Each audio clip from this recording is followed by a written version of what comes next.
Welcome to the Star Wars Canon Cantina, or as was suggested by the Rogue Squadron podcast, the Canontina. We should have gone with that from the beginning. We just need to pack it up and start over. What a mistake. Man, we've gone too far, Mike, but I'm strongly considering it. So, guys, the Canon Cantina is a show where we try to answer the question, who is Luke Skywalker, before the release of Star Wars Episode 9 in about year and a half. A little less than a year and a half now, yeah. Yeah.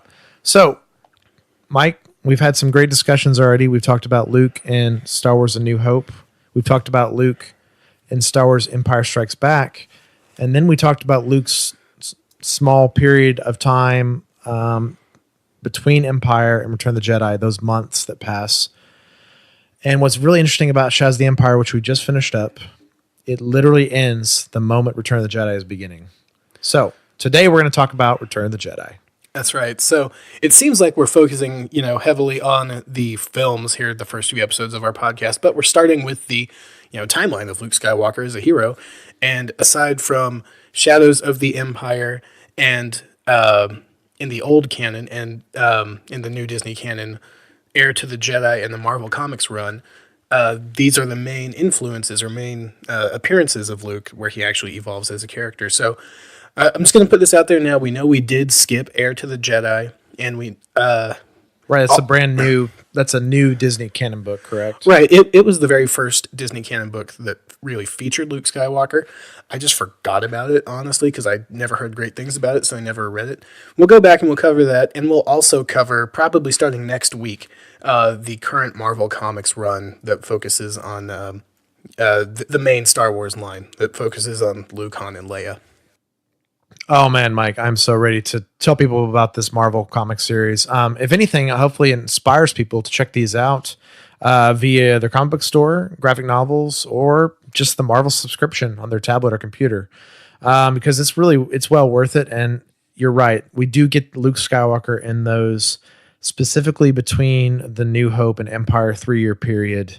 What I like to call the awesome yellow jacket Luke Skywalker. So that's where we're at with that. So we hope you guys join us for the next week on that. But Mike, today we're going to talk about what I think is potentially the most important Luke Skywalker story for his character and for his growth and what he ends up becoming by the end of this. What do you think? Yeah, no, I don't disagree that it's kind of the end of his arc in this original trilogy, right? Yeah. With that, I just think that we're going to give this some time and care. Hopefully, I'm going to deliver a lot of Luke Skywalker lines to you guys today. And we have seen now Luke in Empire and Shaz of the Empire. He evolved a lot as a Jedi Knight and as a person, mainly because of his training, the information he learned from Yoda and Obi-Wan, and then the knowledge of Vader being his father. This has changed a lot of things moving forward. And then Vader decreased the percentage of him that was person. Oh, man. So before we hop into the plot of the movie and Luke Skywalker and everything, I just want to give some context to the movie. Jesse, where does Return of the Jedi rank in terms of the original trilogy films for you? And if you didn't have to give it a specific placement, but like a general tier in all of the films released so far, where would you rank not The Last Jedi, Return of the Jedi? Ooh, interesting question. So, like Mike and I have said, this changes with time and day. But I would say, just shooting from the hip, Return of the Jedi is my least favorite of the original trilogies. But I will preface and say that I think it has possibly one of the best third acts of any Star Wars film around. As in, specifically, the Vader, Palpatine, Luke confrontation in the throne room. Alongside Lando and Han doing their things as well. But I think just the third act, kind of like you said with Rogue One, is up there with very similar. Some of the best. Yeah, very similar to the end of Rogue One. I agree. Basically, if Rogue One had Luke Skywalker in the end in some way in a emotional conflict with his father and a Sith Lord, it would without a doubt be the best, I think, ending to a Star Wars film. So where do you put it? This is up there. Where do you put it? So with the original trilogy? So like top half, top three?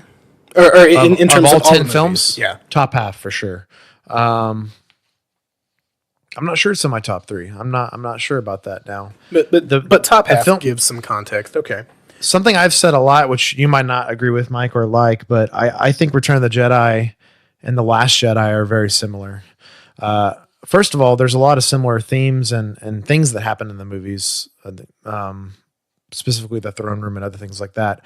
But that aside, I think they have some of the highest highs and some of the lowest lows in all of Star Wars. I'll have to sit on that one, but you could be right. And not the highest highs and not the lowest lows, but some of the highest highs and some of the lowest lows in all of Star Wars. So Return of the Jedi in that way, and The Last Jedi for me, they're odd films to judge in that way because they're like a roller coaster ride going up and down frequently. And I don't know. So what gets me through though is the Luke and Vader conflict, all that good stuff. So I agree with you in the rankings of the original trilogy. It is, number 3 of the original trilogy movies, which if you caught my flaming hot take in our Empire Strikes Back episode, that means I rank The Last Jedi above Return of the Jedi because I also rank Last Jedi above Empire Strikes Back currently. In terms of the overall of all the films, if I had to break things down into like 4 tiers, I'd say like the top tier films for me are Empire Strikes Back, Last Jedi, and A New Hope. And then the second tier is where... second tier would then... That's 3 films, so the second tier would be like 4 or 5 films? The second tier would be Return of the Jedi, Solo, Force Awakens, Rogue One. Yeah. So that's 4. So somewhere in there. It's great. I love it. But it's just not the top 3 for Hold me. on, let me do your last 3 because it's so easy to do. Episode 3, Episode 1, Episode 2. I'm glad you put Episode 2 at the bottom because it is worse than The Phantom Menace. That's right. And Episode 3 is obviously the best. It's the best of the prequels, yeah. So I really do love the Luke, Vader, Palpatine stuff, but it's not what gets me through Return of the Jedi every time I watch it. As a fan of how movies are made, and I watched all this behind the scenes stuff so much when I was a kid, so much of the miniatures and the filmmaking techniques and ILM was at the top of their game when they made pulled it all Return out of in the this. Jedi. So much of the space battles and the Rancor even, they look great today. They look better than the special editions that I had to suffer through when I watched this movie to prepare for the show. I would go as far as saying, Mike, they look better than most modern film, especially modern action films. I pumped the brakes on that just because I didn't want to have to make a list of everything, but they're definitely up there. The starfighters and the space battle at the end, it's all still so good. Even the original theatrical cut. Watching the Blu-ray with the special edition, not a whole lot of the space battle is really enhanced at all, which I really appreciate. It's just cleaned up, which is nice. Which we'll get to those things when they come up. I'll mention them because I obviously this time continued with my pattern and I watched the completely despecialized VHS theatrical release again. Well, I actually made a note about the special edition of Return of the Jedi because most of the special editions in A New Hope are bad outside of giving the starfighter scenes some like spatial context. Movement. Right. There's not a whole lot added to Empire. What is added is pretty unnecessary. The note I made is that the special edition changes to Return of the Jedi, the small changes, I really like, where they could widen the shot to give more scope or make the matte paintings look less matte painting and more like a full background. I noticed that this time a lot. Most of those are pretty good. I was like, as I was watching the movie, I was like, yeah, the special edition's not so bad. Crap, I forgot about the new song in Jabba's Palace. Never mind, burn it to the ground. But that sax solo, man. Oh, God. Or that sax section, I should say. Well, we've talked for 13 minutes about context of the film, but it's probably time for us to actually go ahead and start talking about it. So the 3 questions we ask for every arc that involves Luke Skywalker that we look at, which, Return of the Jedi is one of those. What state is Luke in at the beginning of the story? How do the events of the story impact his development as a character? And if it's current canon source like the movie is, does this fit with the Luke we meet in Episode 8, The Last Jedi?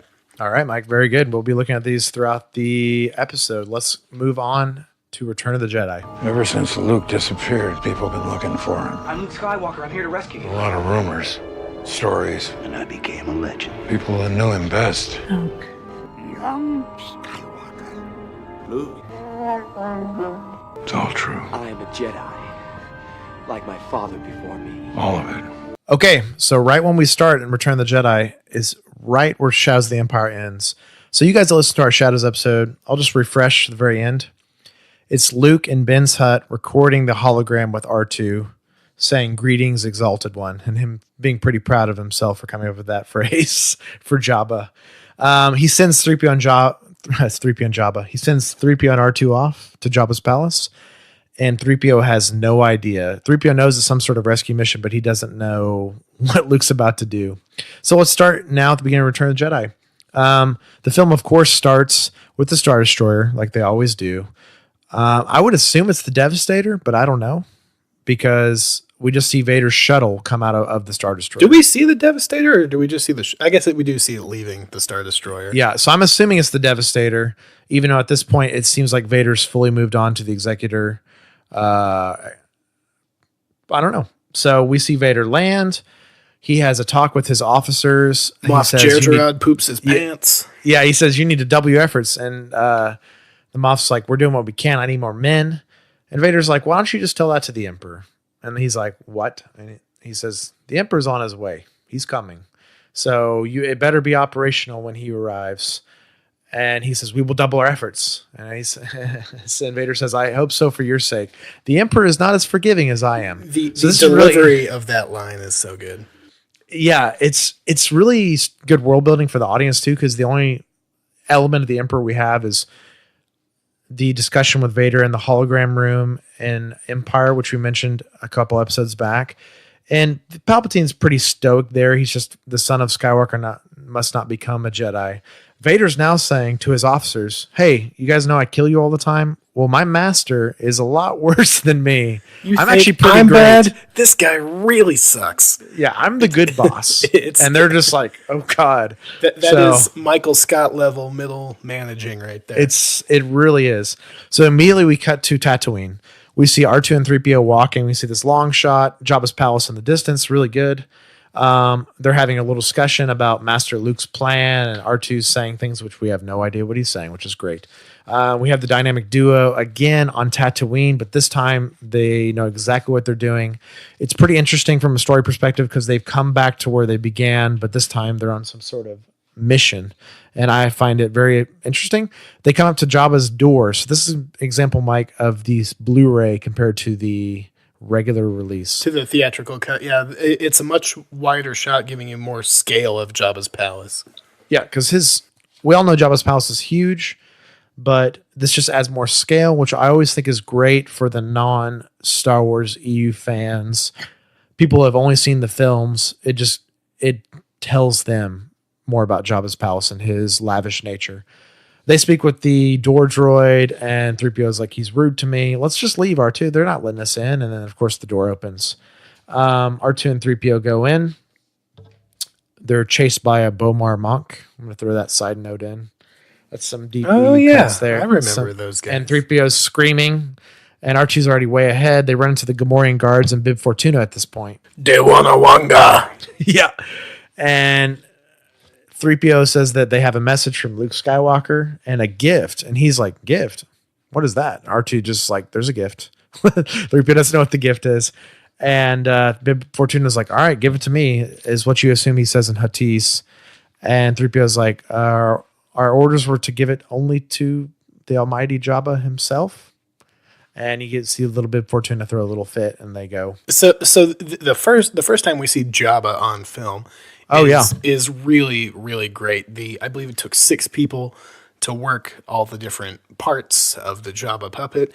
None of the CG huts in any film or even like in the cartoons or anything, they don't hold up to how awesome the Jabba puppet is in Return of the Jedi. You can't top it. I really think Jabba is one of my favorite parts of Star Wars because of what Mike mentioned earlier, that filmmaking 101, hard work plus creativity plus artistry equals this. I sit there and I look at Jabba and I judge it harshly the entire time, and I cannot find one flaw. And like there's nothing. I just believe that he's a character. Since this is the darkest timeline, I know this probably won't happen, but if we were fortunate enough to get a sequel to Solo, Oh yes, please. where Han and Chewie actually meet Jabba, I hope it's a practical Jabba recreated like this instead of a CG one. So we have 3PO give a little spiel, and R2 turns on his hologram. Once again, we're hearkening back to New Hope with R2's hologram with Leia, but now this time it is Luke, and he's full size. So I'm gonna read some red text here, Mike. Red text like Jesus. And this is a very formal Luke, which is very interesting. Greetings, Exalted One. Allow me to introduce myself. I'm Luke Skywalker, Jedi Knight and friend to Captain Solo. I know that you are powerful and mighty, Jabba, and that your anger with Solo must be equally powerful. I seek an audience with your greatness to bargain for Solo's life. At this moment, everyone in Jabba's palace, including Jabba and one of my favorite characters, Salacious B. Crumb, just start erupting into laughter when Luke says that. Except for one character who I noticed in the Blu-ray cut, and I don't know if this popped up in special edition or when they made the Blu-rays. Boba Fett is stuck into the background of a lot more shots than he is in the theatrical cut. He practically hovers behind Jabba like every important, like a bodyguard. Not even that. It's more like, you remember Boba Fett? He's here in the shot again. He's looking at the camera again. Yeah, remember this armor we just threw together with army surplus supplies that everyone loved? It was irritating seeing this much Boba Fett. Well, they all laugh. Boba Fett, you're right, does not laugh. He's stoic. He's the stoic Clint Eastwood, like I said. And Luke says, with your wisdom, I'm sure we can work out an arrangement in which will be mutually beneficial, enable us to avoid any unpleasant confrontation. As a token of my goodwill, I present you a gift. These 2 droids. Both are hardworking and serve you well. How many times did Luke write that speech? Like, how many times do you have to record that with R2? Well, he spent several weeks / months in Ben's hut, so he had a little time. What's funny is 3PO says, what did he say? When they mentioned the gift of droids, and then Jabba immediately starts laughing and says, there will be no bargain. Jabba's voice is also super cool. Oh, dude, it's booming. Sounds nothing like the Jabba that got shoehorned into the special edition of New Hope, or really episode 1, even, when it made sense for Jabba to be there. The episode 1 was definitely better. But it still doesn't match Return of the Jedi. Right. It doesn't have that booming power and that distortion and that low bass. So now 3PO and R2 are taken to the droid area, which turns out to be pretty terrible because you go through these sewer prison areas to get there. I got a little side note here, Mike. 3PO sees a scary, creepy Frankenstein hand. He backs into a cell, and there's a tentacle that wraps around him. I like to think it's the Bogolit. Well, okay, I have a note about that too, because as you remember, I divide my notes into a few sections, and this went in the haters' corner. 3PO going through the dungeon, that's awfully comedic for a Star Wars movie. Isn't there supposed to be no comedy in a Star Wars movie? No, there's always comedy in Star Wars. Just sometimes it goes too far. Okay. You just touched on one of the touchstones of why I think this and The Last Jedi are similar. The use of comedy is similar. Yeah. We'll get to that. You we're get on what I'm hold saying. with General Hugs. Right. What's really good is R2 and 3PO encounter this fully puppeteered droid, which I've always been really interested in the design. EV9D9 is his name, I believe. I actually had that action figure. Same. So good. And apparently he uses torture and fear to motivate his droid servants to make them work more efficiently for Jabba. A lot of people have found this a point of contention of silliness, but once again, I always reference that Star Wars is a fantasy, not a sci-fi. And this is one of those points where it's like R2 and 3PO to us are people. They're not droids. So the thought of them being hurt or injured is actually scary to us, even though they don't feel pain in the same way we do. And let's mention in Solo, they've expanded now on more of these elements. I was going to say L3 would say that EV99 has internalized their oppression from the biologicals and is spreading that oppression to droid kind. L3 and EV99 would not get along. No, but it's what's cool is like this to me when I watched this, especially today, because I don't think I've watched Return of the Jedi since Solo, like you said with our previous episodes. It spoke to me about, yes, this is once again, this is the droid Star Wars thing where droids are semi-sentient. Some are more sentient than others because they've never been wiped. Some are wiped every week and are just pure machines like computers. And this was an interesting scene at that. EV99 obviously has a lot of personality, and he obviously knows how to motivate people, and R2 and 3PO are terrified. He tells 3PO, you're going to be the protocol droid for the main palace, and he tells R2, I have a great job for you on the sail barge, which we'll see later. That's right. We need someone to sling drinks over there. Yep, cocktail waitress. So then we immediately go to Max Rebo's band. So my version, Mike, was a funky. Mike's having trauma here. Mine was a funky version with a blue elephant and a poorly made puppet of Ula. Is her Ula name? No, Ula was the dancer. She wasn't the poorly made puppet. Yeah, Size Snoodles. Snoodles. Yeah, that Ula was dancing. You're right though. And then there's also Droopy McCool, who's like a misshapen marshmallow. He's like a piccolo player or something. I have no problem with the theatrical cut of the Max Rebo band. Fine. The only positive I take away from the version I had to watch is I'm pretty sure I'm remembering this correctly from watching all this behind the scenes crap in the 90s.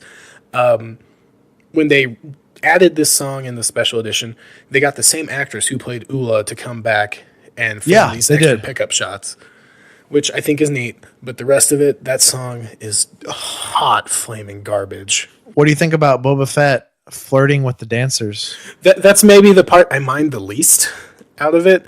Like, if he had been doing that after the original song, whatever, that's fine. So something I noticed this time, because I haven't watched the non-special edition of Return of the Jedi in quite some time. I didn't realize that until I watched this scene. First of all, the song is a little different than I remember. It's longer than I remember. It's about the length of the one in special edition, which is interesting.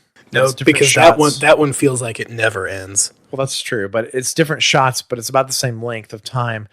And then the Jabba Ula basically resisting Jabba, pulling on the chain and her screaming at him and him kind of laughing and screaming at her. That is very different with this song, this funky song. It's kind of odd. In a special edition, it's almost better because it has an intensity with the saxes and the backup singers and stuff. And then they just cut off, when she falls in the pit, which is another comedic moment. I felt like it was worse, actually. I feel like they pulled... they cut parts out of it that it made it seem, less like she'd been struggling for a long time against Jabba or something. But that's real minor. Well, I will say the non-special edition version seems more dramatic in a real life way, but it seems less dramatic in a film way. If that makes sense. Fair. Like it's just background music that keeps playing on a loop, and her and Jabba are fighting, and it just seems like this scene wasn't done, or you know what I mean? Like the film treatment is everything's amplified compared to real life. No, I agree with that. That's fair.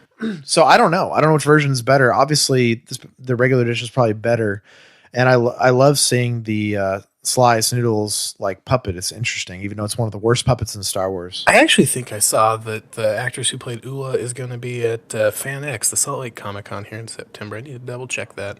So Ula falls to her death. The Rancor eats her. Something interesting about the special edition: you see her face, you see her terror, then she gets eaten. And the original edition, she just falls in. You just hear screams. Once again, it's the Wampa thing. It's the Wampa thing all over again. Love it or leave it, love it or hate it. It's you see more, you're told more. Is that good or bad? Up to you. So immediately we go to the next scene, which is Bausch and Chewbacca. So you that joined us in the Shadows of the Empire last episode, you know that Bausch was a bounty hunter that Leia was pretending to dress as. Pretty cool armor. Which in current canon she acquired with the help of Maz Kanata. So there you go. So Leia is bringing Chewbacca in for a reward. No one knows it's Leia yet, including us in the audience. She pulls a ruse on Jabba, basically saying she doesn't like the money he offers her. So she pulls out a thermal detonator. 3PO says, it's a thermal detonator. And one of my favorite moments of this is Max Rebo covering his face with his little elephant ears. Yeah, that's great. Yeah, man. This part has extra context now, also because of Solo, because he tried that trick against Lady Proxima in the sewers of Corellia, and if you look at things in like the full canon context, this is a story that Han told Leia at some point in a private moment that she was like, "Oh, hey, I have an actual thermal detonator. I know what to do with this." So Jabba says, "This bounty hunter is my kind of scum." Boba Fett gives the well played nod. Yeah, Boba Fett had his rifle out and he slowly puts it down. And then Jabba says, "This bounty hunter is my kind of scum, fearless and inventive." Man, I love Jabba's lines. There's some really good ones. And then she takes the deal for 35. And the only note I wrote, extra note I wrote here is just when she came on screen, even in the disguise, I was like, damn, I miss Carrie Fisher. She would have so much to say about what's going on with Star Wars fandom and just the world today that I wish we could hear. It's brutal, man. It's brutal. So immediately we see Chewbacca taken to the cells where the Bogalit was, we assume, and 3PO. But at this point, we're introducing the audience of another Solo element, which we'll get to in a second. But we also see the classic, like, 70s film thing where we see Lando and we just see him pull down his mask just for the audience. Like, here I am. So Lando's been here for a while, but we didn't know that till this moment. So yeah, now we have. Did Han ever clean the Falcon when he got it from Lando? Because Beckett wore that helmet way back then. That it went from so pure white to dirty. Did he never clear out Lando's stuff because that mask was still there? I love it. But so now we know 3PO, R2, 3PO not so much, but R2, Lando, Chewbacca, and Leia are all in on this ruse. And we've still yet to see Luke because Luke's trying to give Jabba an opportunity to come around. So it's interesting. Or we're building 23 minutes of dramatic tension. I wrote down that Luke doesn't show up in person until 23 minutes into the movie. Hey, Mike, that's consistent with New Hope. It is. And well, it's I'm not saying it's a problem, but it's different than New Hope because we already know who he is at this point. We're anxious to see him. In New Hope, we didn't know who he was. Well, and as an audience, EU aside, anything else aside, we know that Luke has progressed in some way in his powers. And we're kind of interested to see that. Also, I didn't mention this earlier, but when he's in the hologram, he does have the lightsaber on his belt, which is his new lightsaber. Yeah. So if you had a keen eye back then, you would know it's a new lightsaber. But even if you don't know it's a new lightsaber, you say, "Oh, look, there he is. He is a Jedi. He has a lightsaber on his belt." So we immediately move to Leia freeing Han in the carbonite. He says, "Who are you?" She's speaking with the vocoder on. It freaks him out. And then she takes off her helmet. She says, "Someone who loves you." And he says, "Leia." Hibernation, sickness, blah, blah, blah, blah. Yeah. But of course, at this moment, Jabba and apparently everyone in Jabba's palace were just hanging out behind curtains. And they pull him back. Yeah, so they all laugh, and he goes, "I know that laugh. I know that laugh." So Han says, and so they're caught. Chewie is now then reunited with Han because Han's thrown in the cell. Another Solo moment here, Mike, because we have this cell and we hear this weird growling that's not quite a Chewbacca speaking. It's a dog smelling growl thing, and Han's like, "Who's there? Who's there?" And you hear the growl again, and then it goes into a Wookiee small growl, and he says, "Chewie?" And then you have the full Chewie growl. Chewie comes out of the shadows. Very reminiscent of Solo. Once again, credit to Ron Howard and his team. Good stuff. And if you skip Solo, you missed out. Yeah, because, man, what a fun movie, and it really knows the source material of the original trilogy, and that's worth a lot. And if you skipped it because of The Last Jedi, you really missed out. You definitely did, because it's very different from The Last Jedi, so you just made a mistake in general. So, but we have a wonderful moment of Chewie and Han, and then Chewie says something, and Shri Wook and Han says, Luke can't even take care of himself, nonetheless rescue anybody. A Jedi Knight? A Jedi Knight! Which, here's a note I made. Shouldn't people believe Chewie when they say that someone is a Jedi? Because he's 200 years old and has seen one of the greatest Jedi ever. I made Jesse choke on his drink. That's great. Why is no one acknowledging the fact that Chewie knew Yoda? I get that Luke maybe never described Yoda to Chewie, so he didn't know that that's who he trained with. That's true. Well, yeah. Why is no one believing Chewie that, oh, yeah, you were around back when these guys were around when those guys were around, yeah. Yeah, don't choke on scotch, children. It doesn't feel good, but it was worth it. You're so right. I feel like Chewbacca, man, don't get me started again on Chewbacca, and don't get me started on the sequels with Chewbacca, but you're right. Sometimes he's treated less of a person than he actually is. Which Ron Howard fixed in Solo. I think Chewie was great in that movie. Oh, the best Chewie film, without a doubt. And I hope there's more. And I understand why, and it's a movie, it was a long time ago and everything, but when you put it in the prequels, George, you have to address it. Oh, Chewie knows exactly what Jedi are and what they can do. Maybe someone should listen to him. He saw crazy stuff on Kashyyyk, including Yoda use his lightsaber, which few people have ever seen. Yeah, and he was more than 150 years old when that happened, so who knows what he saw before then. It's good stuff. So immediately Han and Chewie are reunited, and then we have the great line, everyone, I'm gone for a little while, and everybody has delusions of grandeur. So at this moment, Luke does arrive. So Luke arrives in a really interesting way. We have this dark music. It almost sounds like dark synth music, not quite orchestra, like the orchestra's doing strange things. Yeah. And you only see his silhouette from a distance. You just see a cloak that looks like, I don't know, a black cloak, which to us in the past has been told to us as dark side, as bad. Well, and so is using Force Choke, because I played Jedi Knight. I know that in the skill tree, Force Choke was in the dark side option. Right. And it's not super clear what Luke actually does here, if it's a full-on Force Choke, because no one's like lifted up or is it super? He grabs his throat like he's choking, and Luke used the Force to cause it.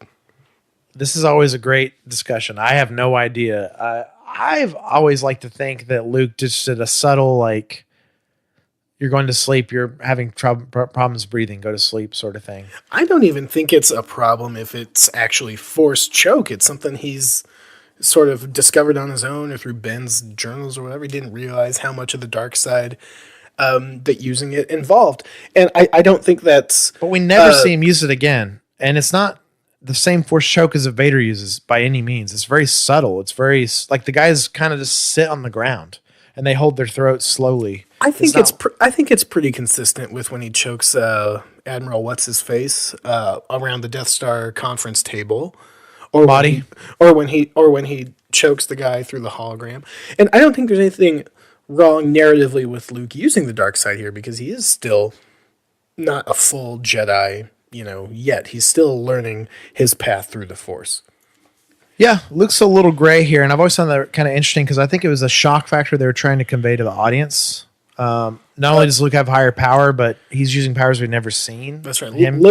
Look what he did just by waving his hand. He choked out these two giant pig monsters, the Gamorrean guards. Bib Fortuna immediately approaches him, and we have... I want to speak with Jabba. You will take me to Jabba now. And then Bib Fortuna says, I will take you to Jabba now. And he says, you serve your master well, and you will be rewarded. So once again, we see the exact same vernacular Luke used in Shadows of the Empire with the guards. Like, all you want to do is sleep. You just want to take a long rest and forget everything happened. And the guards go do that. So it's a little bit more aggressive mind trick than we saw Obi-Wan use in A New Hope. Yeah. But it's also like he's like telling them more things like, hey, and you're going to have a great sleep and be rewarded or whatever it is. Really interesting. So give me $20 out of your wallet, then go away. Jabba is not happy. And Luke says, I must be allowed to speak. You weak-minded fool. Yeah. And he says he's been using a Jedi, an old... I emphasize the word old here. He's using an old Jedi mind trick, you fool, and he is mad at Bib Fortuna. And, he also knocks 3PO over at this point. So which is great. Yeah. And Luke just, at this point, Jabba is not bartering with him because the mind trick's not working on him. And Luke threatens Jabba. Yeah, Luke takes off his hood and threatens him directly. Which is... not necessarily the most light Jedi thing either. I know that Qui-Gon had some very thinly veiled threats in Episode 1, but this was even more aggressive than that. Qui-Gon was fairly gray, and it's very interesting with his tie to Dooku. So to take this back to our questions, what state is Luke in at the beginning of the story? He is surprisingly confident for having his hand cut off and his ass kicked, like what happened at the end of Empire Strikes Back.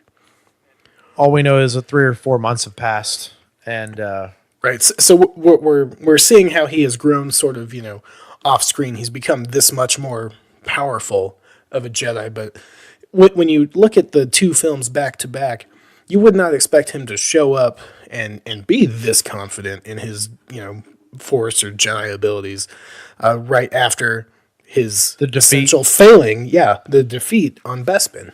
But I will rebuttal some of that. I can say he did use some pretty impressive powers during his fight with Vader. He used a force speed, force jump, all these different things that we'd never seen him do before, which was interesting. Well, and I'm not necessarily disputing the force powers, but it's the confidence that comes with it. He's quite confident in his ability to single-handedly kill everybody in this castle if he needs to.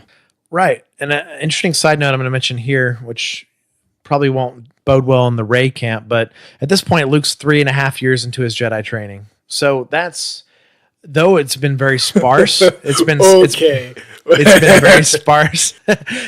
So I'm going to go on your side though too. He's 3.5 years in, but it's been very sparse. He's been trained by Yoda for like 3 weeks and Obi-Wan for like 1 or 2 weeks, and then he's had some like exercises he's practiced over time, right? And then of course he's had combat. Ground combat and space combat, which has brought out his abilities in ways he wasn't even familiar with. But it's the equivalent of going to like 3 classes over the entire semester in college or something, though. Yeah, you practice the stuff over 3 years. Yeah, exactly. So you really know that college algebra, man. To be fair, I probably needed 3 years to do college algebra. So, but it's lit, not at all, but. So I just think it's interesting. He's 3.5 years in. So it took him a while to get to that into that 3-year point. The 0 to 3 years was a longer gap. But this 3 to 3.5 is a bigger jump. So we'll look at that later. We will have this Luke versus Rey discussion at another point. Way in the future. I think it's very, very interesting and valid points on both sides. I'm going to give you that is a very, very interesting comparison. Yeah, time is important, but I'm going to give you the threat. Luke says, he says, I'm taking Captain Solo and his friends. You can profit from this or be destroyed. It's your choice, but I warn you not to underestimate my power. So this is pretty aggressive, as you said. Very. And Jabba says, I'm going to enjoy watching you die. And Jabba drops him into the Rancor pit. So in the Rancor still... You can tell it's a practical, like, miniature or whatever, but it still is very articulated. And for for being, like, constructed and filmed in 81, 82, it's fantastic. Yeah, and the story of the Rancor, originally they had a man in a suit, and it looked like the original early Godzilla films in the worst way possible. It did not work very well. Sort of like the deleted scene Wampas from Empire. Yeah. But worse, because this is a massive scale creature, This isn't a man on stilts. So it's very interesting. Luke ends up defeating the Rancor. He puts a bone in his mouth to stop it from biting him. He runs across. He's locked out. He's still locked out. Poor Malakili. But then he sees the door controls, throws a skull, which I always find very interesting. It's not a skull. It's a rock. I'm going to say it's a skull. It's a rock. But there's skulls everywhere. Yeah, but I watched it this afternoon. You double checked it. It's a rock. Special edition change. It might be too hard for that PG. That PG. It's a rock. Yeah, he throws this rock skull at the controls. It kills the Rancor, and the Rancor lets out the most awful sound. As a dog owner, it's like it sounds like a dog dying. It's very painful. Like, just lets out a breath. And then Malakili comes in, who we led to assume was the Rancor keeper, the kind of circus man who took care of this animal, and he's crying. And you feel kind of bad. Yeah. So, but it was a very Harryhausen monster sort of scenario. Once again, we got to see George throw something in from his past that he was influenced by, that he really wanted to see in a film. A, Greek mythology type monster creature attacking our hero and the hero overcoming it. But Han and Luke are together now. He goes Han and he says Luke. And when they get together, One of same my as favorite exchanges. always. Yeah. How are we doing? Same as always. That bad, huh? That's how I always answer that question to this day. Still, same old. Oh, that bad, huh? So then they talk about taking them out to execute them, and then Luke says, "You should have bargained. Last mistake you'll ever make, Jabba," which is just crazy. Still more threatening. Yeah. So now we immediately jump to R2, who has a cocktail tray on him and cocktails on him. And he's going around, and R2 and 3PO run into each other. And he's like, R2, what are you doing? And R2's like, it's not too bad here. And so then we jump back out to the skiff. We hear that Han and Luke are being taken to their death to the pit of Carkoon. And Luke says, Han, I used to live here, And Han says, you're going to die here, Yeah. And Luke says, don't worry, I'll take care of everything. And Han's like, okay. So I wish I had your confidence. So then Luke says, Jabba, this is your last chance. Free us or die. At this moment, R2 is on the sail barge, shoots Luke his new lightsaber. It flies into Luke's hand. Luke flips off for platform, the unobservant, this is the first time we see that lightsaber. For the people who didn't notice it in the hologram. Absolutely. And when Luke turns it on, we realize it is green. Which, if we're just going after the original trilogy, we've never seen this color of lightsaber before. And it's awesome. Yeah, it's awesome. It was novel to us, and it was a very strong way for them to tell us in the film, this is new. This is a different lightsaber. And it worked. The true irony of it is it was another happy mistake. George wanted Luke to make another blue lightsaber to stay consistent with his theme of blue and red. Just keep that consistent kind of with the blue and green lasers in space. But apparently when they filmed on the set, the sail barge stuff, they were using blue screens. And it blends in with the blue screen, a blue lightsaber. Blue screens, blue lightsaber, blue sky there. Yeah, that makes sense. So they said, why don't we make it green? And in that moment, the green lightsaber was invented for all Jedi. Good stuff. So happy mistake. So at this moment, Luke kills multiple guards. I'm saying he kills 5 or 10. Lando wrestles a guard off the skiff. Han doesn't know what's going on. Chewie's trying to get out of his buckles. Luke helps him out of his shackles and buckles. Boba Fett attacks. He jetpacks over. Yeah. And this is where the most feared bounty hunter in the galaxy goes out like a punk. A blind guy, Mr. Magoo's his way into turning his jetpack on, and he falls into the sand trap full of teeth. And in my version, a beak.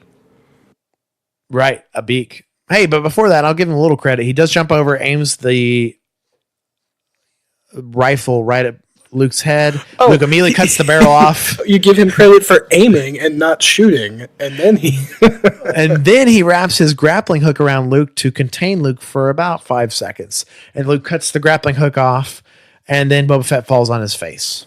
Boba Fett is the much, much worse version of Jango. Oh, 100%.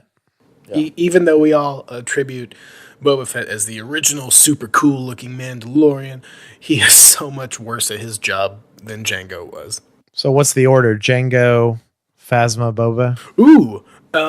Yeah, definitely. I would say. It's hard to say that definitively now because Episode 9 still needs to come out, and I will bet you $5 that Phasma shows up in Episode 9 because Rian Johnson called her the Kenny of the Star Wars sequel trilogy. She can't die. Okay. So at this moment, Boba Fett falls into the Sarlacc. He's dead. We haven't mentioned the Sarlacc yet. It's in the pit of Carkoon, which we're led to assume is a landmark of Tatooine, and it's a creature that nested there that has a large mouth and tentacles, and it likes to eat things for thousands of years, digest the food for thousands of years. And apparently it's in northwest Arizona, I believe, where they shot this, and just another example of practical filmmaking, stunt work magic. These people were diving off of a set through this hole with the fake teeth. It was great. Also, another practical way of them showing that they didn't need to go to Tunisia again for just 30 minutes of the film. They're like, oh, right, there's a giant desert in Arizona, too. Well, and like, how much of that 30 minutes is actually outside? Very little. Most of it's in Jabba's palace, so that was It's on true. the soundstage. So really, they just had to have R2 and 3PO walking up to the door and the pit of Carcoon. And they said, let's stay here. Let's not go all the way to the middle of Africa, where it's difficult to get there. So very interesting. So, and, you know, geographically, it's a different part of Tatooine, so it makes sense. Luke jumps off the skiff onto Jabba's barge. Now he's got probably a death count of 10 plus guys. A guy tries to pull out of a trap door and kill him with a blaster. He just throws the guy over his shoulder. The guy just falls right into the pit. Luke climbs his way up. Now we're seeing Luke's athleticism. And then we see Luke on the sail barge. And I loved watching this again, Mike. We see Luke fight 10, 20 guys. Kill them all. 20 is probably a stretch, but 10, yeah. It's 10 and some stragglers, and Maybe total 20. Just I don't think they fit 20 people in a shot. we see him deflect a couple bolts. We see him kill a couple guys. We see him kick some guys off. We see him. We see him almost kick a guy off. Yeah, the guy that The guy stunt. that if you're gonna criticize things equally, Luke does that kick where the stuntman reacts and he's about a foot and a half away still, and he throws his head back. It's fine. It's movie action. It's a force kick. That's on the skiff. Yeah, that is definitely a force kick. Leia at this point chokes Jabba to death, which is awesome. Jabba dies. We see his tail and his tongue. If you haven't erratically looked up or if you haven't heard Carrie Fisher's response to it's awesome. some fan asking her, what was it like being in the slave costume? Isn't that degrading? Carrie's response was just absolutely fantastic. I'm not going to recap it here, but you should go find it. Look it up. So they kill Jabba, and then Luke and Leia destroy the deck with the deck gun. Then they swing across, and he says, What are "Don't they forget swinging on? This is like, how Spider-Man sometimes just swings on things we assume he's able to, attach to. movie magic. They're swinging off the canopy, and it shouldn't have gone that far." That's all I got. And Luke says, "Don't forget the droids." They pick up R2 and 3PO. Because they had fallen off at this point, yeah. Yeah, R2 had it physically pushed 3PO off, which is great. So next shot, we see the Falcon and Luke's X-Wing leaving Tatooine, which is just a great shot. Iconic stuff from Star Wars, leaving planets and arriving at planets. Just cool to see Luke and the Falcon leaving together. At this point, Luke says, "I'll meet you back at the fleet." And then Han says, "Kid, I owe you one." So he goes, no, he says, "Kid, I owe you one." Yeah, as this is the first time. Yeah, he's it's ever like, said. now I owe you one, yeah. Yeah. Because Han had saved him the movie before. And R2 goes, "Where are we going?" Basically, Luke says, "That's right, R2. We're going to the Dagobah system. I got a promise to keep to an old friend." So very good. It sets up the audience to us knowing where Luke's going back to where he trained in the last film. So now we jump again to the Death Star. This time Palpatine arrives. It's very dramatic. We see Palpatine for the first time. We see the Royal Guards for the first time.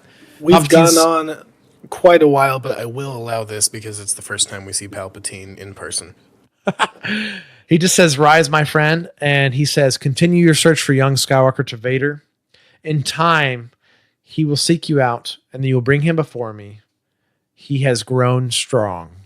So this is kind of laying the plot of the film, which is Vader bringing Luke to Palpatine, and it's going to lead to this final confrontation with the three of them. And that's kind of the actual meat of this film. Only together can we turn him to the dark side of the Force. Everything is proceeding as I have foreseen. Very Palpatine-esque. So now we have Luke back on Dagobah. Look, eyes so old for young eyes. We have Luke looking at Yoda. And then Yoda says, "Twilight is upon me. Night must fall." It's very sad. Every time I hear him say so that. Luke gets there just in time for Yoda to die. He says, "Master Yoda, you can't die." So what training is Luke receiving here? None, right? Right. To an extent. So does this count as one of the 3 classes he goes to? I Is mean, this Jedi train? I guess he gets some words of advice, yeah. but it doesn't look like he's on Dagobah very long. He tells him, yeah, what we're led to believe is that he's been there half hour at most, just having pleasantries with Yoda, and we jump to the meat of the conversation. You know what I mean? Like, but what's really interesting, the X-Wing is parked perfectly this time. Not in the swamp at all. I think it's worthwhile because what you learn a lot in these movies, and this is probably going to help your defense of Rey, Mike, but we'll get to it. But it's just a lot of the Jedi is understanding their own potential and trusting themselves and their masters and the words of advice. It's like the potential is already there. And Yoda's basically, this whole conversation is for him to say, Luke says, I need to finish my training. And Yoda says, your training? Already finished, you are. Oh, you gave yourself some on-the-job training when you went and faced Vader before you were ready, and you somehow survived. And then Luke says, well, then I am a Jedi. And he goes, Jedi? He lets a little coffee laugh, a little COPD laugh, like on his deathbed. And he says, Vader, you must confront Vader. Then, and only then, a Jedi will you be. And so looks dumbfounded by this, like, you're saying my training's done, but I have a final test, and you're just saying yes. Then you'll be a Jedi. So Luke still is not a Jedi, not even a Jedi Knight, which he was telling Jabba the Hutt. According to Yoda, he's still a Padawan on close at the doorstep of being a knight, which is very interesting here. And then Yoda says, unfortunate you found out that he's your father, basically. And Luke says, unfortunate I know the truth. And Yoda's like, yeah. That you found out when you did. And Yoda kind of rephrases this, which is a classic Yoda thing. He says, unfortunate that you were incomplete in your training. Not ready for the truth were you. Remember, a Jedi strength flows from the Force, but beware, anger, fear, aggression. The dark side are there. Are they? Once you start down the dark path forever, will dominate your destiny. And then he continues. I'm just going to read the rest of Yoda's quotes here because I think it's worthwhile for the rest of our. These are in green text. Yeah. The Force runs strong in your family. Pass on what you have learned. There is another. Yeah, it takes him a minute to say that.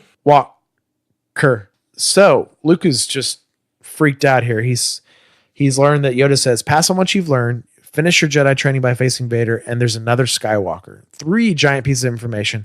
Luke immediately goes outside and sees Obi-Wan's ghost. He's like, Ben? Not immediately. It's not immediately, because he tells R2, I don't know if I can do it. I don't think I can do it. I can't kill my own father. And I'm like, why can't you? You didn't know that he was your father until a few months ago. Then he cut your hand off.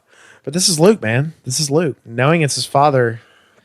There's a lot of history there of him having no family. No, there's no. Oh, okay, I thought you were going to say with his father. Like, no, there's no history there. You don't have a connection to him. No mother, no father. Never knowing his mother even existed, and now he knows his father is the Sith Lord that runs the galaxy. And we still have the idealistic Luke. He wants to change him. He said, "There's still good in him, Ben. I can't do it, Ben. I can't kill my own father." Does he say there's good in him? I think he just says, I can't do it. No, he says there's still good in him. Okay. In this scene, yeah. I believe you. He says, I can't kill my own father. And then Obi-Wan says, bury your feelings deep inside, Luke. They do you credit, but could be made to serve the Emperor. And I feel like this is a huge reference to Luke's character and also his failings. He's so idealistic. He's so good. He's so emotional for the people he loves and cares about that it could do him a disservice later, and we see this later in the film when Vader gets the best of him. So, 2 things. At this point, Alec Guinness is old enough that he's just wearing these Jedi robes as pajamas, and they just went to his house and filmed this on a blue screen. He was on a hospice care. Yeah, but the other thing is Luke didn't listen. He didn't pass on what he learned. And we know this in The Last Jedi because Yoda comes back and tells him, you didn't pass on everything that you learned because I wanted you to pass on what it's like to fail. True. But you got to admit that Luke tried to pass on what he learned by starting a Jedi Academy, right? Yeah, sure. He tried, but he still failed because he didn't pass on the greatest teacher of all, failure. There's some sort of irony in poetry there that he failed at failing, telling about failure. Good stuff. Obi-Wan is done. So then we move on to Vader. He says, what is thy bidding, my master? Classic line we heard in Empire. Palpatine starts hatching this plan. He says, move the fleet on the far side of Endor. There it's going to stay until called for. Soon the rebellion will be crushed and young Skywalker will be one of us. So let's jump ahead to the Rebel War Room.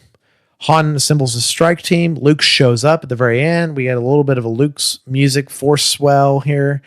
And he's like, I'm with you guys too. And the gang's back together. Is sitting in the background. Oh, prune face. And then the gang's back together. It's good stuff. I could go on and on for hours about Akbar. I was just going to say Akbar is toxic. Could you really go on for hours about Akbar? Do you remember the EU? I was there. The Akbar slash all I the good stuff. I remember a few things, but in this film, could you go on about Akbar for hours? No. He's a cool character. Who Not has this a fun film. voice that says a few things. No, I mean more the EU. I mean, I even know his death in the EU, you know. I sort of remember that. In the jacuzzi talking with Mon Mothma and Leia. As he's like... Okay, I don't remember that. Because he's gotten to a point where he's on hospice care where he has to be in water at all times. You know what I mean? Because he's gotten so old. God, But the EU. Legends. man, he does some awesome fleet battles. So then we go to them on Shuttle Tidarian. We have Han, Chewie, hijinks. Han being snarky and it's gonna work. It's gonna work. I'm gonna back us up just a little bit, because before Han leaves on Tidarium, he's telling Lando to take the Falcon. Yeah. And, You want to talk about this? Yeah. just real Not a quick. scratch. Yeah, exactly. Lando says she won't get a scratch, which, again, thanks to Solo, has some new context because we saw what Han did to Lando's Falcon in the course of one adventure or mission. He beat the crap out of it, ruined the outside, and it's clear that Han has, even to Lando, that Han has the special connection to the Falcon because he says, I know how much she means to you, but there's some extra snark now when Lando says, she won't get a scratch, I promise. And my side note here, Mike, is this is arguably, and this has been since I was a child, I think the worst matte painting in the entire Star Wars film saga, where Lando and Han are talking in front of the Falcon. It's the only film where the Falcon was actually not built. And it's so noticeable because every other Star Wars film, including now Solo, we've seen the Falcon built in some way, where you at least see the cockpit, you see the side profile, you see something. You see the engines or whatever. And now they're standing in front of a painting because it's really unnecessary to show the Falcon because the rest of the film is the Falcon as a miniature and Lando and Nien Nunb in the cockpit. That's it. So it doesn't play a part in this film, which is odd. There was a sandstorm scene at Jabba's palace that was a deleted scene, and that was a real Falcon prop. So I'm not sure what happened in filmmaking for them to get to the point later on where they're like, oh, that prop's gone or something happened. So, not sure, but they ended up using a matte painting and it really shows. Unfortunately, it really shows on the Blu-ray a lot. It does. Yeah. And Han even says, I don't know why I get this feeling, but I'm not going to see her again. And then the camera zooms in on the matte painting and it's like, oh no, it's not good. So now we're on Shuttle Tidarium and Vader's reaching out to Luke and Luke's like, I'm endangering the mission. I should have never come. Very interesting. It's the similar scene we have at the end of Empire, which Vader reaching out to Luke and he's saying, son. And Luke's holding his bloody stump saying, Ben, why didn't you tell me? Which is, I think, this mirrors and reflects that. And Luke's like, Vader's on that ship. And Han's like, don't get jittery, Luke. Then they get to land because Vader allows it to casual. Yeah, Vader allows it to happen. I don't know, fly casual. They land on Endor. They have the confrontation with the scout troopers where Han screws up and steps on some twigs, and the scout troopers escape. So Luke and Leia chase after them. They end up splitting up on different bikes. Luke jumps across on a speeder bike, which is very heroic. Wait, Leia, he's still whiny. Wait, Leia. A part I liked about this fight is Luke defeats a lot of guys on the bikes, which is reminiscent of his speeder days. Also reminiscent of Shadows of the Empire. If you guys were with us with the swoop bike chase and that, which we mentioned briefly. So, and it's another bit of movie making magic because of so how they shot those. The early steady cams filmed at the high frame rate as they were walking through the redwood forest. Pretty sweet. Yeah, and then superimposing the actors on the bikes on top of that, and a lot of interesting things like that. Another really interesting thing to me that spoke to me, especially as a child, when Luke falls off of his bike, we see him activate his lightsaber. It's very dramatic. It's cool. He deflects all these bolts from which we assume is this vehicle, which has stronger blasters than the standard military weapons that the stormtroopers carry. He deflects several of the bolts, then cuts off the front of the speeder bike. The guy goes careening out of control. He spins a lot. I don't know if that's aerodynamically accurate. And it makes a little bit of a Mickey Mouse kind of Tom and Jerry sound when it happens. It kind of does, yeah. The whirling sound. Yeah. And it blows up. And then he turns off his lightsaber and walks away. Luke comes back. They're like, "Where's Leia?" He's like, "She didn't come back." We got separated. It's at not this my point, fault. at this point, we cut back to Vader and Palpatine, and Vader says, "My son is with them. Can I go to the moon?" And Palpatine's like, "Wait for him on the moon. He will come to you." And Vader's like, "To me." And Palpatine's like, "I have foreseen it. He will come to you. His compassion for you will be his undoing," which I find a really great line from Palpatine that actually foreshadows the ending to the film, which is Vader's compassion for Luke, which leads to the finale. Yeah. Really interesting writing, really good. So now Luke, Han, Chewie, and the droids are looking for Leia because they can't find her. Leia has encountered the Ewoks for the first time through Wicket, who I've got to mention is played by Warwick Davis, one of the best people on the planet, one of the strongest advocates of Star Wars. He's been in every Star Wars film, Return of the Jedi onward. And he's usually a prominent part, as in, even if he plays an extra or he's a prominent background character. Every time, yeah. And sometimes he's a prominent B character.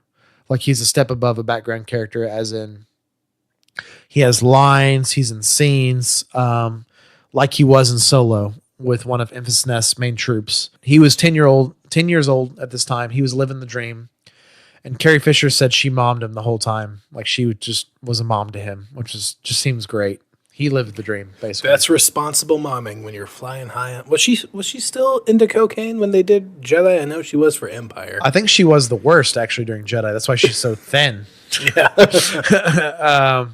That, and she knew she had to be in that slave outfit. So they're looking for Leia. They get trapped in a Ewok trap because Chewie's thinking with his stomach, as Han says. Yeah. So then R2 cuts the trap. They fall on the ground, and they're surrounded by these little bears called Ewoks. Never said little the word murder Ewoks. Bears. Murder bears. If you think Ewoks are silly and cute and cuddly, go check out Chuck Wendig's Twitter feed and his defense of the Ewoks. Then we have them. I'm going to accelerate this here because a lot of things happen in the Ewok tribe. They think 3PO is a god. They take them back to the Ewok villages, which are up high in the trees. And Luke uses his increased force ability to reinforce that. Oh, hey, 3PO is a god. I can lift him and his chair up. I know it's not an X-Wing, but it is some of the more impressive force levitation or telekinesis that we've seen him do. Well, this is great because the Ewoks are about to cook our heroes for dinner. And they're literally singing songs as they're moving the logs under Han. And Luke says, 3PO, tell them if you don't free us, you'll get very angry and use your magic. And he goes, but what magic, Master Luke? I don't have any magic. Just tell them. And then, of course, Luke raises 3PO. 3PO has no idea what's going on. And it convinces the Ewoks to let our heroes go. Then, Mike, we have a retrospective of the trilogy via 3PO and R2. R2 on sound effect duty, 3PO on narration to the Ewoks. I thought 3PO was doing everything. I've always been told it was R2 doing the sounds because R2 talks to him and he's like, yes, R2, that part's coming up. Like, You know what I mean? Like he says that to R2, you know? Makes sense too with the astromech, right? But I don't know. I'm sure 3PO could emulate sounds like that. But he basically talks about the Battle of Yavin, Luke's training, the Battle of Hoth, Luke's fight with Vader, Han being put into carbonite, and the Sarlacc pit. So he hits on all the major plot points of the films up to the point of them reaching the Ewok village. Which this scene is, you know, an entertaining filler for the audience who is stuck through for 2.5 movies at this point. But it's really just providing a reason for everybody except Luke and Leia to be somewhere. Right. Well, and it's the excuse they use in the film for the Ewoks to the Ewoks respect them more now after the magic trick from Luke. But now they're like, oh, 3PO's basically telling them, I'm a god, and these are heroes for me. You know, like it's like he's telling a mythology of these heroes. That's true. That's a good point. And then basically, now that he's told this mythology of these heroes, like Herculean type mythology, 3PO's like, good news, we're all now part of the tribe. And these Ewoks just latch onto Han's body, his legs, and he's like, that's what I've always wanted. Great. But now we move on to a very actually important scene. So Leia and Luke leave. They leave right towards the end of 3PO's jaunt, like you're talking about, Mike. And Luke says, I know you're going to love this part, Mike. And he says, do you remember your mother? And Leia says, bits and pieces, emotions, some things. And she goes, why? And he says, I have no memory of my mother. As he's saying to the audience, we know they're related. And Luke's reaching out saying, I never knew a mother. I want to know about our mother, but he's not ready to tell her yet. I just wrote down that Luke is just as awkward as possible telling Leia that they're siblings. He can't just come out and say it. He has to ask all these awkward glancing questions. That's true, but I feel like the way he reveals it to her is kind of cool. But we'll get to that, though. But the way he starts it is super awkward. Well, he basically says to Leia... Why is he asking about my mom? What's wrong with Luke? Well, that's What's right. He doing? But let's move on past the mom thing. Did he get concussed when he fell off that After the bike? mom thing, he says, Vader is here. And she goes, how do you know? He goes, I feel his presence. And I have to go to him. And Leia goes, what? Why would you go to him? And he says, he's my father. And she has this look of horror on her face. It's really well acted by Carrie. She goes, your father? Well, it's a look of horror in that, yes, it's your father, but also, why does that mean you have to go to him? You just found it out. She says that too. The too. most evil dude in the galaxy. She says that too. She goes, but why do you have to face him? And he says, there's still good in him, Leia. I know it. And she doesn't believe him. She doesn't believe him. Luke is one of the only few people who believes this fact. Even Ben was not convinced of this. Luke is the only person who believes this. Palpatine certainly doesn't believe it. But there is really iconic lines here, and these were used in the trailers for the sequel, so I have to reference them. Oh, good point. He says, you have that power too, Leia. She goes, you have a power I don't even know how to understand. He says, you have that power too. The Force is strong in my family. My father has it. I have it. My sister has it. And there's just a pause, and she looks, a moment of realization on her face. He says, yes, Leia. Yes, it's you. And she goes, somehow I've always known. I don't know how I've known, but I've known. So that writing, it's 1982, 83 when it's released. There's a lot of fitting canon to that, but I will give you credit in your Last Jedi parallel between this, between Return of the Jedi and The Last Jedi, because it's a sort of similar scene to when Luke encounters Leia on Crate, except instead of saying, I know there's good in him, Luke's saying, there's no good in him. And Leia's like, yeah, She's know. Like, my son sucks. She hates to hear that. But she knew it. She knew it. So I will give you points for your earlier comparison between the two movies because of this conversation. Well, I find it really interesting that they're similar in story and plot points, but they're also similar in tone, which is problematic at times for some people. Some people love it. And they're also interesting in the way of there's some kind of jaunty, fun, comedic bits, and then there's some of the most serious bits in all of Star Wars. And to some people, that's incredibly jarring and roller coastery. And that's what I've always said about Return of the Jedi. And then I saw The Last Jedi, and I was seeing so many similarities. So I don't know. I'm still going to have to stew on that, but I will give you points for the Luke and Leia conversations. Yeah, but you know what I mean? Like the 3PO stuff, the Ewok stuff. I mean, the list goes on. But we'll get more to that later. Let's move on to the next scene. Actually, the end of the scene, I got to mention really quick. Han goes, what's going on? And Leia's like, nothing. I just need to be alone. No, what's going on? Tell me. Is he your boyfriend now? Am I not your boyfriend anymore? Oh, you can tell Luke what's going on, but not me? You can tell Luke?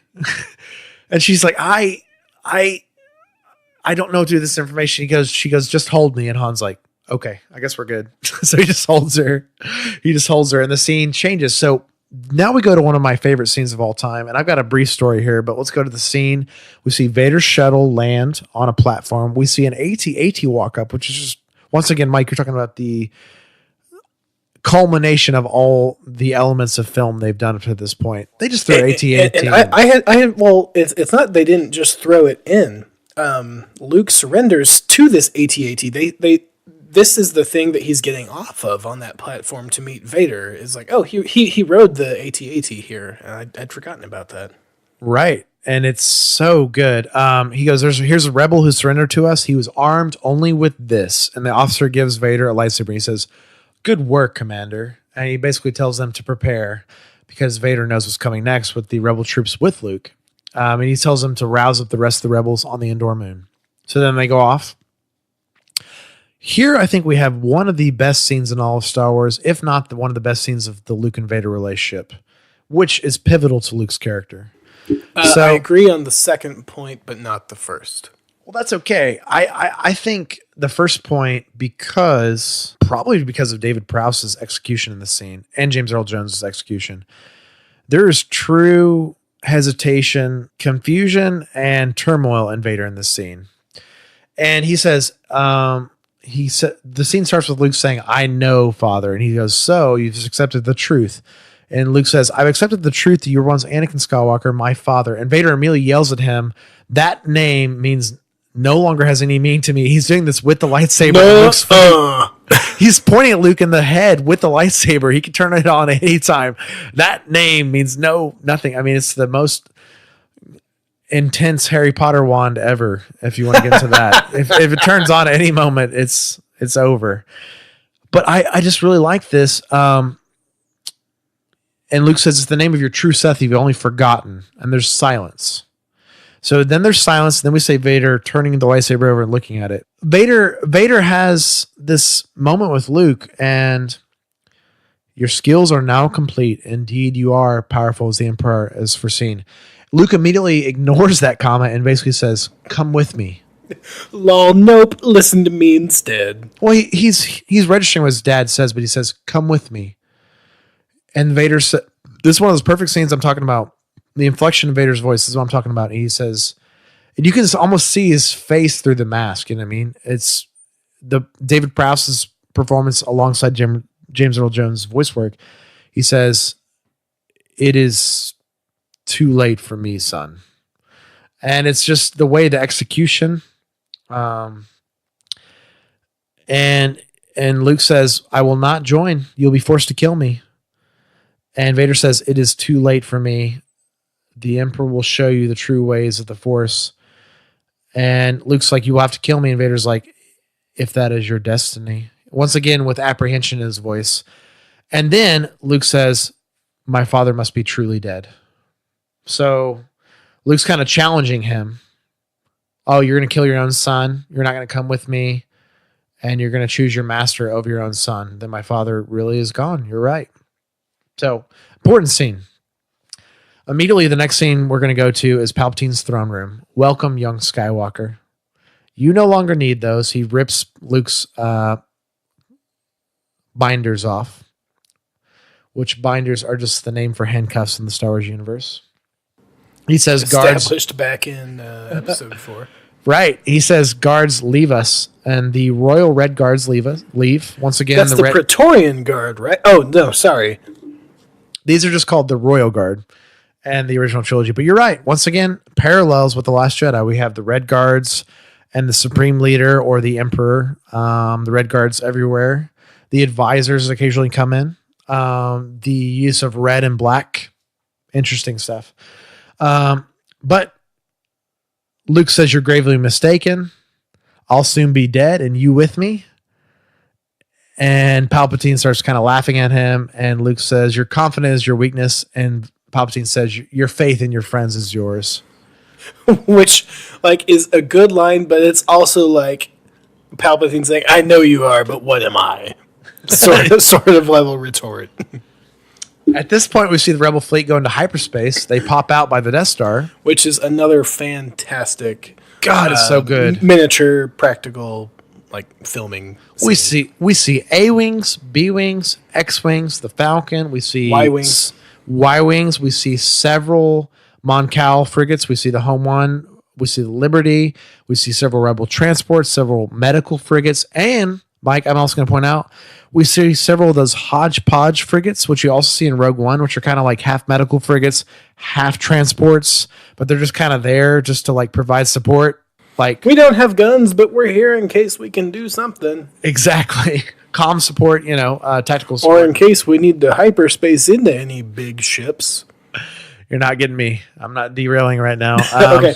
Good for you. And Palpatine, then we go back to Palpatine, and he goes, "Come, boy, see for yourself. It's a trap." And then Palpatine says, "You want this, don't you?" And he starts stroking Luke's lightsaber very sensually and aggressively. He says, "The hate is swelling in you." This is where we have the whole thing where Palpatine's basically tempting Luke to attack him because, hey, I've laid a trap for your friends on the moon. I've laid a trap for your friends in space. They're going to die. And guess what? You just get to watch all this, and you're going to fail. I know you're going to fail.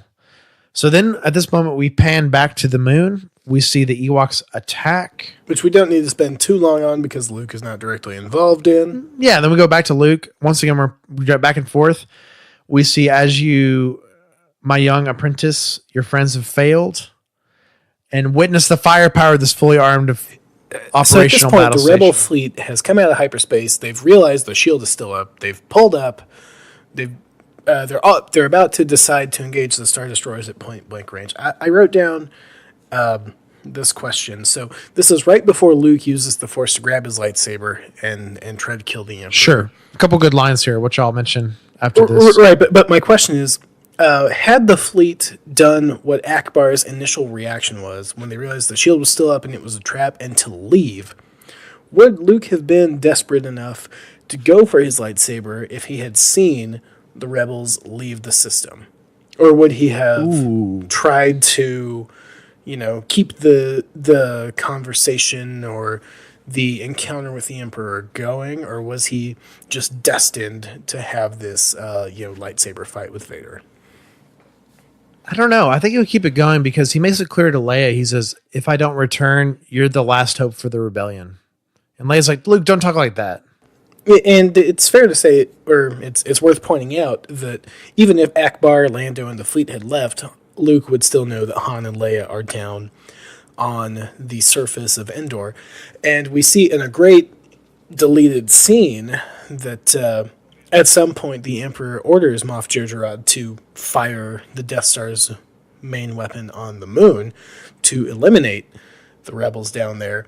And this is something that I sort of wish was still in the main movie, because we see an Imperial officer having some struggle with morality, because Jerjerrod doesn't necessarily want to destroy the moon with so many hundreds or maybe thousands of Imperial troops down there.